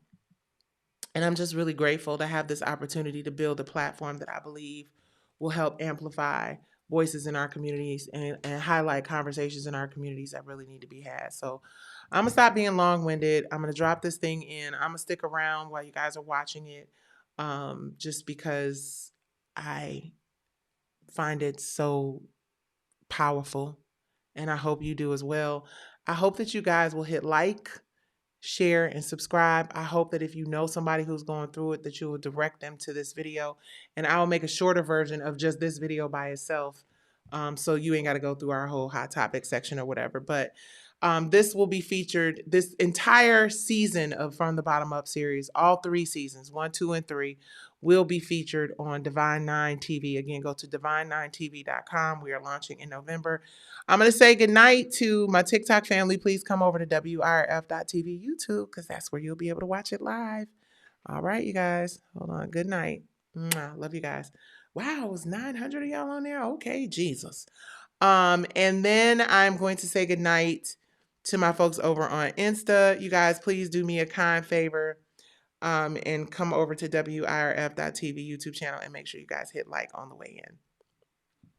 Okay. All right, now it's just us, family. You guys, trigger warning, this is a lot. Hold on. I don't know which one of them, they booted somebody out.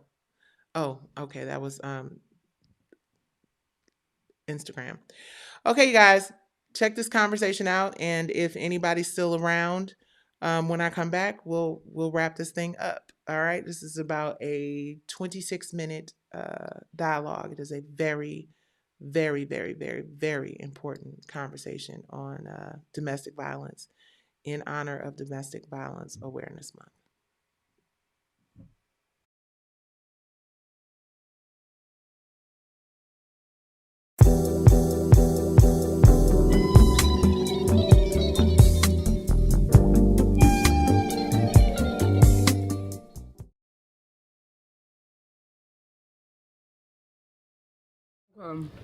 So this is banana pudding, okay? But it's really not just any banana pudding. It's Big Daddy's. Big Daddy's. You know what's crazy is I never had banana pudding. No? This is so good. Where have I been all my life? Child, I don't know. But my mom was alive. Her favorite restaurant, soul food, was Big Daddy's. So feast your mouth on this fabulously. This is really Loved the banana pudding from my mom. Toast up to your mother. Absolutely. So how you been? You know what, Sarah? I'm good. I can't, the struggle is real, but the struggle is what it is. How you doing? Struggle is real. Once again, like you just said. I'm kind of like reliving everything, from... How are you settling into Atlanta, though? I don't want to, I honestly, I invited you here today because I want to get to know you. And I want to leave the past in the past. Right. But I want to see where you are right now. You know what I'm saying? Like, we know all of that has happened. But where are you right now? Because, I don't know. I like you. And, you remind me a lot of myself. Hair done, nails done, everything everything done. You already know. That's right. So I want to get to know you more. And I want to see where are you today. And go from there. No past. No, honest to God, I really appreciate you calling me out here and us just chilling, eating banana pudding and stuff. That's right, girl. Because I be needing that girl time, man. I be feeling like I don't have that in my life, the girl time. Somebody that's wise, that's doing a thing, that's been through too. So I really appreciate you calling me out here. I really do. Well, let me say this. She does her thing, but girl, it's interesting. A lot of people always think because she does do her thing, it's always perfect. Just because I leave the house and it looks perfect doesn't mean that it's always perfect. And I think that sometimes that's my biggest, especially with women, they think if I show up, it's all perfect because I look perfect, and it can all be going to hell in a handbasket. But because I leave my house with a positive attitude, no matter what, it seems like it's all perfect. I feel you. You know what I'm saying? I So feel you 100%. Anytime you say that, I want you to know that it's good because I make it good. And I don't want you to think that any woman. How many? Let me ask you this, because we're getting to know each other.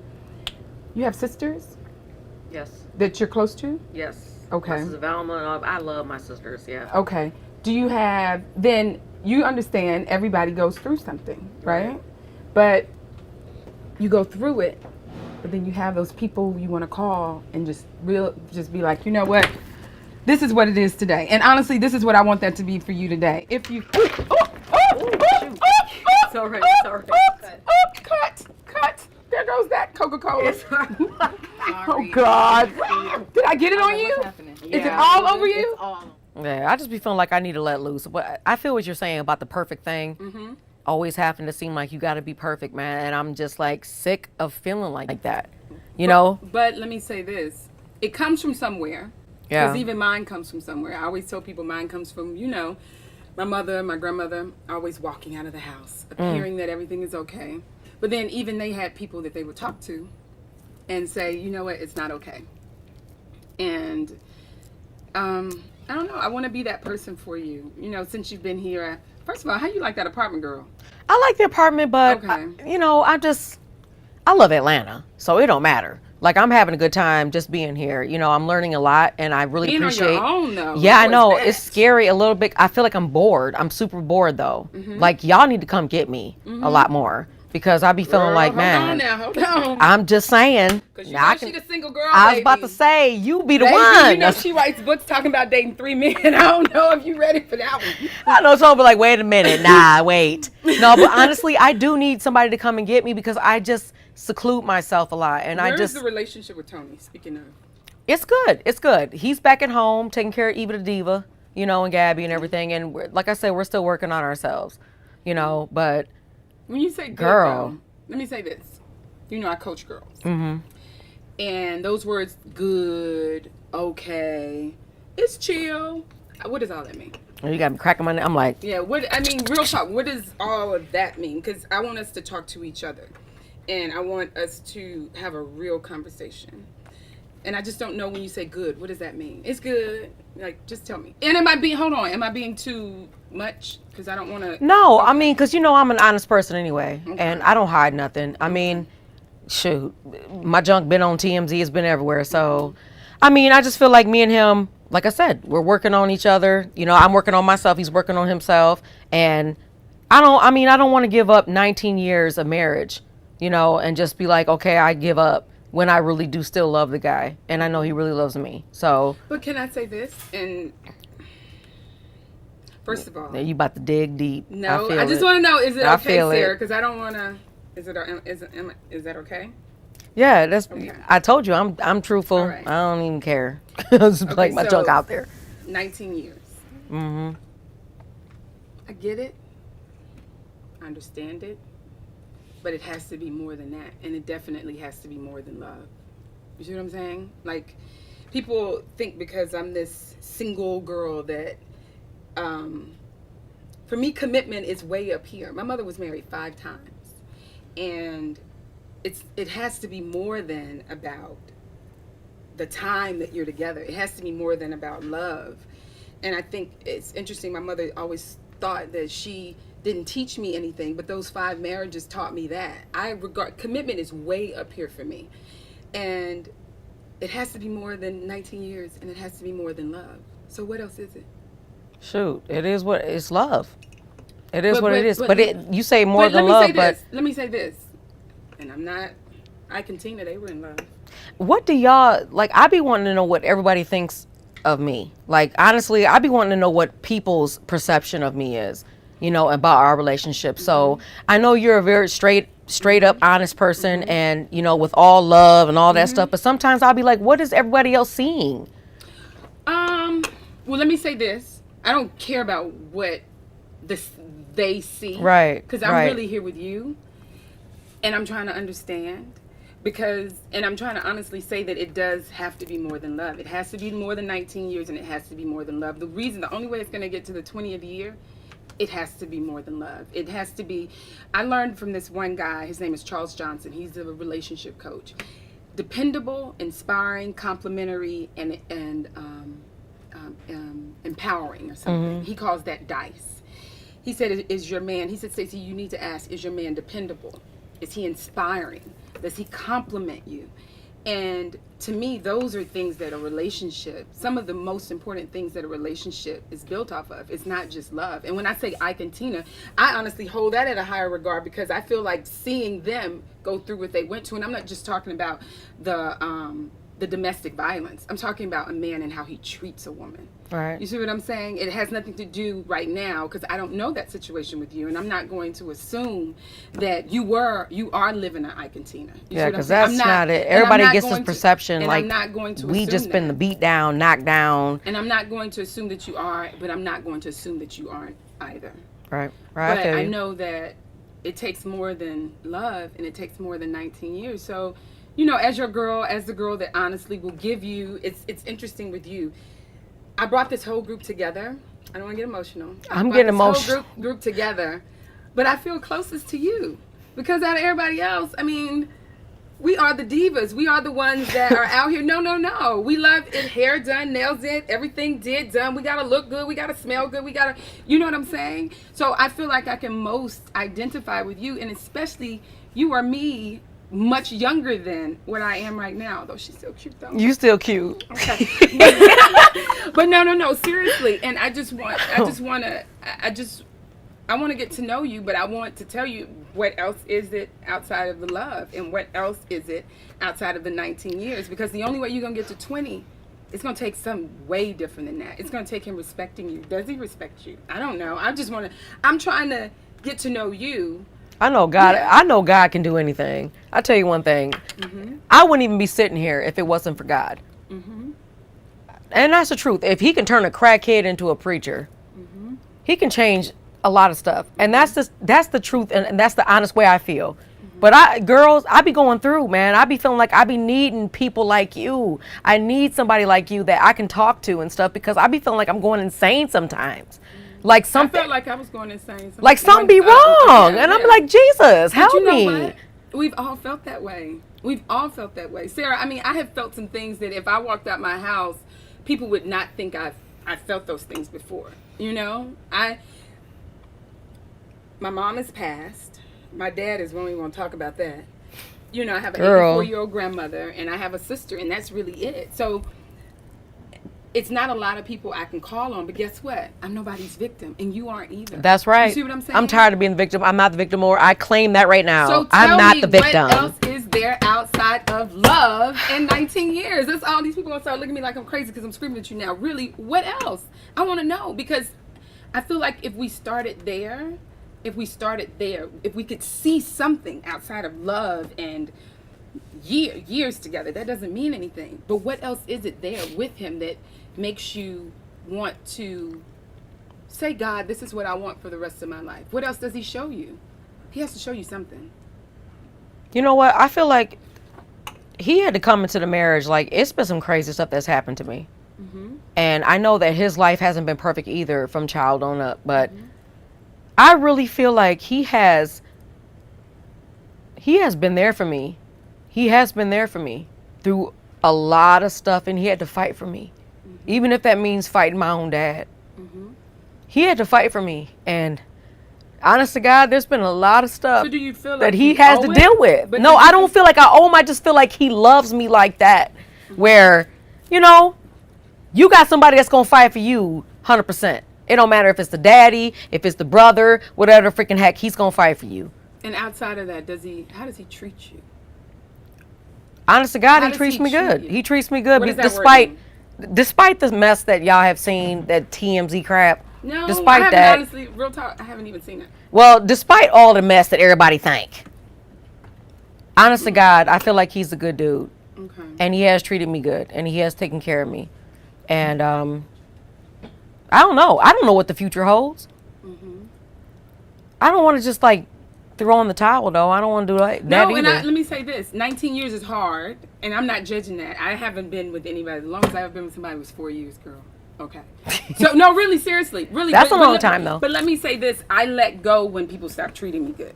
I don't care, because to me, the season may be over. And that's just me. If the season is over, I say, okay, God, this season is either a lifetime or just one season. And then I allow God to say, I allow God to show me whatever that lesson is in it for me. And then, honestly, for me, and this is just for me because I'm totally not judging. For me, I then say whatever that is, I get it, and then I move on. Because you know what I know? Is if I stay any longer, this is just me. If I stay any longer, I can't allow them to go on and fly like a bird and meet whoever they're supposed to meet and things like that. You see what I'm saying? So I feel like I'm doing them a disservice. I feel like I'm being selfish because I need them so much in my life. But I know that it's not right. But I let them go. And that's just me. But 19 years is a long time. And love like that is a love that I can't even imagine. You know? I am outside still of in my love with mom. him. Right. I am still in love with him though. Honest to God, like I said, I came out here to Atlanta just to freaking get some peace of mind after that jail junk. I was like, you know what? I need to freaking work on me. It's for real. So what you doing every day? Working on you? Shoot, yoga? Nah. That yoga junk, I don't know about that. That breathing treatment crap. I'm just like, okay, I do that junk anyway naturally. So is he letting being you do a that singer? then? Is he letting you? Because if he's giving you that space to do that, I know that might be difficult for him to do. Is he doing that? Yeah, he wants me to be okay because, like I said, nobody knows everything that I've been through, and he's been there honestly since I was 17 on up. So this nigga, this ain't no we just met and I'm already in my 20s and I'm an adult. He actually met me when I was going through everything from my dad to my mom to just everything, and he had to kind of like accept all that stuff. Like, damn. She had a jacked up childhood. What the freaking heck? So he was freaking getting the brunt of all of that and trying to deal with me. But I was getting the brunt of his stuff too. Because he ain't had the best of life. So I feel like, not really saying two broken people, but maybe two broken individuals. And I feel like maybe that's what the freaking heck was going on with the fighting or the, just any of that, But chaos. Was it fight? I don't know, because I promise you, I haven't looked at no teams. Well, no, I will crack a nigga head. I will crack a nigga head. I ain't got no problem doing that. Okay, so I'm just saying. hold on, Sarah. Hold on, real talk, because you did what? I'm cracking a nigga head. I went to jail for cracking a nigga head. I just don't play that. I don't play Had you ever that. hit him before? I mean, we have gotten into it a little bit here and So there, he's but hit you? nah, not really like that. Yeah. What is that? I'm sorry, because let me say this. My stepfather, maybe in my Hold on, world, let me say this. maybe I'm not normal. I don't know. Let me say this, and a lot of people don't know this, and honestly, actually, none of the girls know this. My stepfather used to beat my mom, and I shot him. Well, when damn. I was 13. Oh my God. Okay? So when I'm coming to you and I'm telling you this, I'm not coming to you. I'm trying to allow you the opportunity to get to your own answers. Okay? Jesus. And it could be the coach girl in me, because I coach women all the time, and I always tell them I don't want to give you the answers. I want you to come up with your own answers. And Dang, and no one really Stacey. knows that. So What when the I'm freaking talking heck? to you and I'm telling you this, I'm not telling you from a place of judgment. I'm telling you from a place of, I was a 13-year-old little girl that shot her stepfather. Jesus. And had the decision to make, am I going to shoot him in the chest and kill him? Or am I going to shoot him in the knee? And I aimed the gun and I shot him in the knee.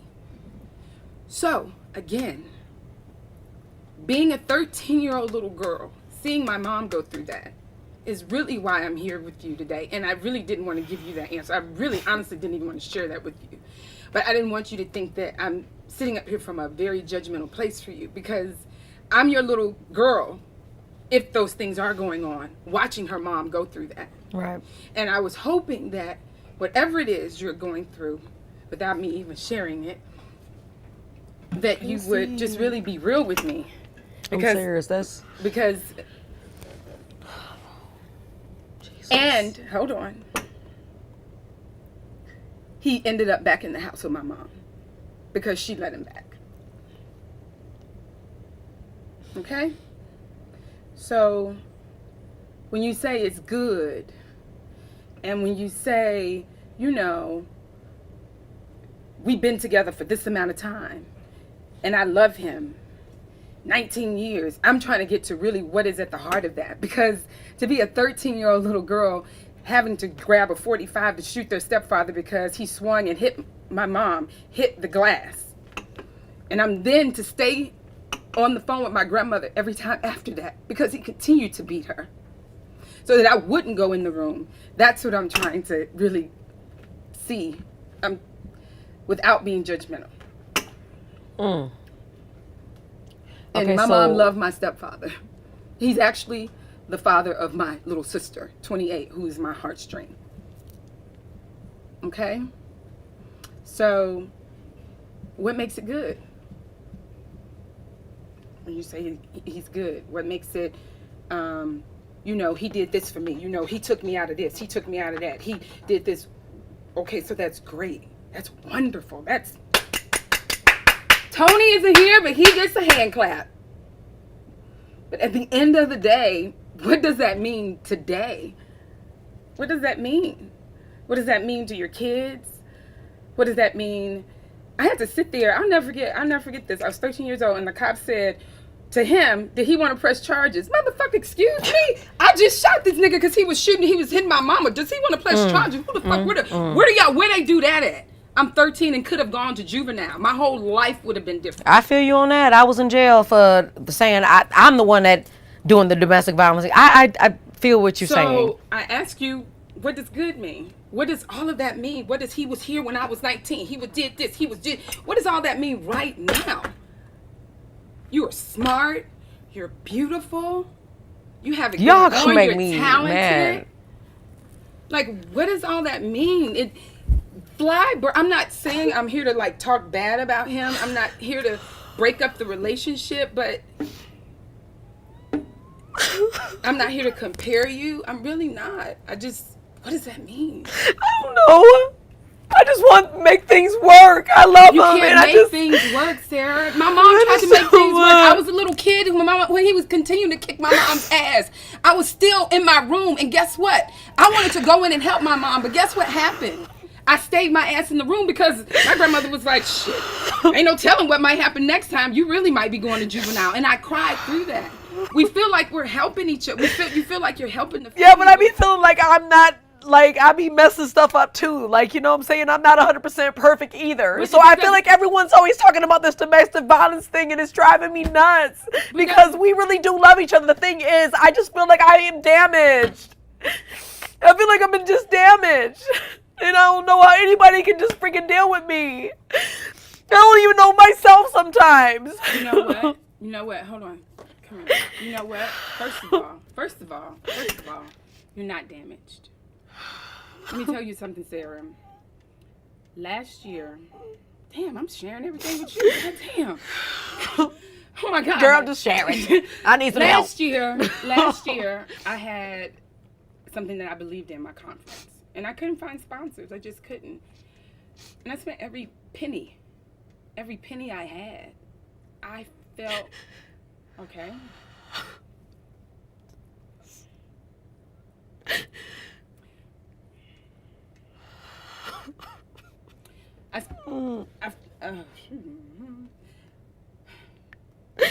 Every penny I had, and I would sit on my couch. Because I believed in myself. And I was like, Lord, why is this happening to me? Why is this happening? I made myself the victim. Why is this happening to me? To where, Sarah, I didn't even want to be here anymore. Because my mother wasn't here. And my grandmother was 84. I was like, she can't help me. My sister's 28. She's trying to figure it out. I could not get up off my knees.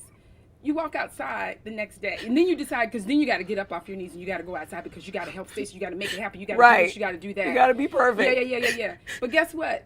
I'm damaged from that. I'm damaged from not just that. I'm damaged from the little girl that shot her stepfather when she was 13. You see what I'm saying? So guess what? It has nothing to do with being damaged. It has something to do with just making the choice that you're not going to, first of all, victimize yourself. And second of all, and this is your decision, you have to fight for your happiness. And honestly, you gotta be happy with yourself. And you gotta realize that everything in life happens for a reason. And you gotta stop saying you're damaged. Next time you say you're damaged, don't say that. Because you're not damaged. Because the more you say it, the more you create a damaged little bird. And I don't see a damaged bird. I see a bird that's strong. I see a bird that's gotten through some stuff. I see a bird that wants to fly but scared because she's never flown by herself. I see a bird that, Wow. I see a bird that is beautiful. I see a bird that is talented. I see, guess what? The only way a butterfly can get to be a butterfly is to be a caterpillar, right? I see a bird that's changing. I see a bird that has wonderful opportunity in front of her. And I don't know, just, I want to see you fly, and anything I can do to help you get there. Girl, thank you. Okay? Anything? Now Yeah, you look a little bro. bad, though. I know. Let me. I I know can't I'm let looking you- crazy. I cannot make up. Oh my God, girl, how did you bring that out of me? Girl, I don't know. I did not mean to tell you. Jesus, girl, Stacy. Honest to God, I don't even know. I feel like I really do. I needed this because I be needing someone to talk to that can understand me. You know, that ain't judgmental. That's on the same, gotta be fly, gotta be, you know what I'm saying? Like, you just know what the heck you feel like the world wants. But yet inside, it's like, dang. Well, I can say this: everybody doesn't deserve that part, even of me. And I promise you, I prayed before I came here today. I said, God, let me allow the Spirit to move through me and to give her what I needed to get. And I promise that what I told you is something that I never talk about because I've been that little girl. I don't know. Would you want your daughters with somebody like Tony? Would you want your daughters? Because I was a little girl that was 13. Would you want your daughter with somebody like Tony? Honestly, there's a lot of good things about him, but the bad, hell no. Hell no. If anybody was to touch Gabby or Eva, I'm whooping that nigga ass and you gonna see me on Snapped. Because that's just the mother in me. And I would never, I'm somebody's daughter too, so I understand none of that physical crap, none of that stuff is okay. Right. You know, even on my part. But shit, honestly, I'm gonna be real. I never would have fucking even went there. I don't know nothing about no domestic violence. I ain't never been in no big relationship or nothing like that. Outside of that, what you just said is you wouldn't want your daughters with you. Heck no. I wouldn't want So then- that part of him. So then, I'm just gonna ask you. The only thing I'm gonna say to that, I hear what you're saying. The only thing I'm gonna say is that I just know that, you know, anybody can change. I know God can change anybody. So, Girl, you got my eyes puffy. I don't know. sorry. You know what? I need this talk though. I need somebody that I can relate to. That feels my pain. You know, that just feels what I'm going through. And it's a grown woman about her stuff. So, can I ask you, are you going to stay in Atlanta? I don't even know. We can play dress up. That, now I'm going to stay in Atlanta. I will stay. We can play I dress need up. lashes, makeup, hair, all that. I already I know got your plenty butt. of stuff. Man, I already know. Yes, absolutely. I'm serious though, Sarah. Well, thank you I for want you sharing with here. me what you've been through. Thank you for sharing. Yeah. Like That's I said, crazy. because somebody as fabulous as you, sharing something like that, you know, it just makes me feel like, okay, you're going to be all right. You are. You are. You know? You are. So, can I ask one more question? What's that? I know it's damn banana. I know You I keep eating said- it too. I'm like, it's good. You said no, you wouldn't want your girls with him.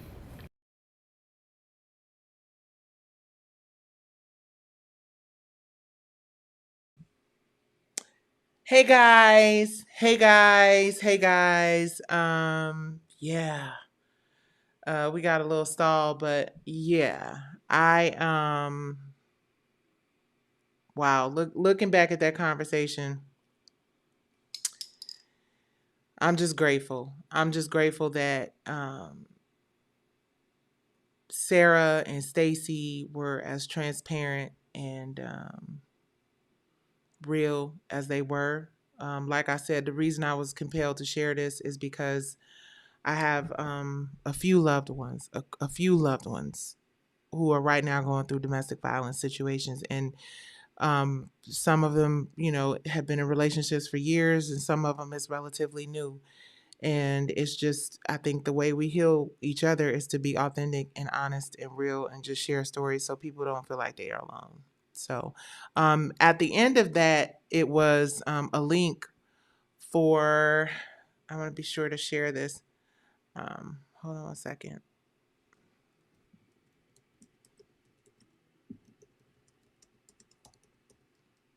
I hope you guys enjoyed that. I mean, I know it was tough to watch. That's why I issued a trigger warning. Um, 1-800-799-7233. 1-800-799-7233. The National Domestic Violence Hotline. I know people are going through it right now. So I wanted to share that. That is a part of the content that we'll be sharing on divine9tv.com, as well as the Worth TV app. Yeah, that's it, you guys. I hope that, it spoke to you, and I know it was heavy. I warned you guys. And I'm so grateful to Sarah, who, by the way, is happily married to another gentleman. She has a new baby. Her life is so much better. Her mind state is so much better. And that's the reason why her story is so important, because she represents, and I know it has to be hard to look back at that. I know it has to be hard. I'm glad that she felt like she needed it and it was therapeutic. And for the most part, everybody who does content that I produce when I'm, was not being manipulated by other producers, right, feels the same. And I'm just grateful that she was able to get that out. And I'm so grateful that Stacey was transparent with her as well. So in recognition of Domestic Violence Awareness Month, we don't talk about it enough. It happens all the time. I'm praying for the people that I love who are going through it, anybody that you know and love that is going through it. And there will be more of those conversations available on divine9tv.com and worthtv.com on the apps, because if we don't talk about it, how do we help people? Okay, so God bless you all. This has been a long one. We had 2 hours, but I feel like it was worth it. Thank you guys for hanging out with me for as long as you did. And I'm super duper grateful. All right, thank you for watching. Please tell a friend to tell a friend. Nice with Nikki is back again.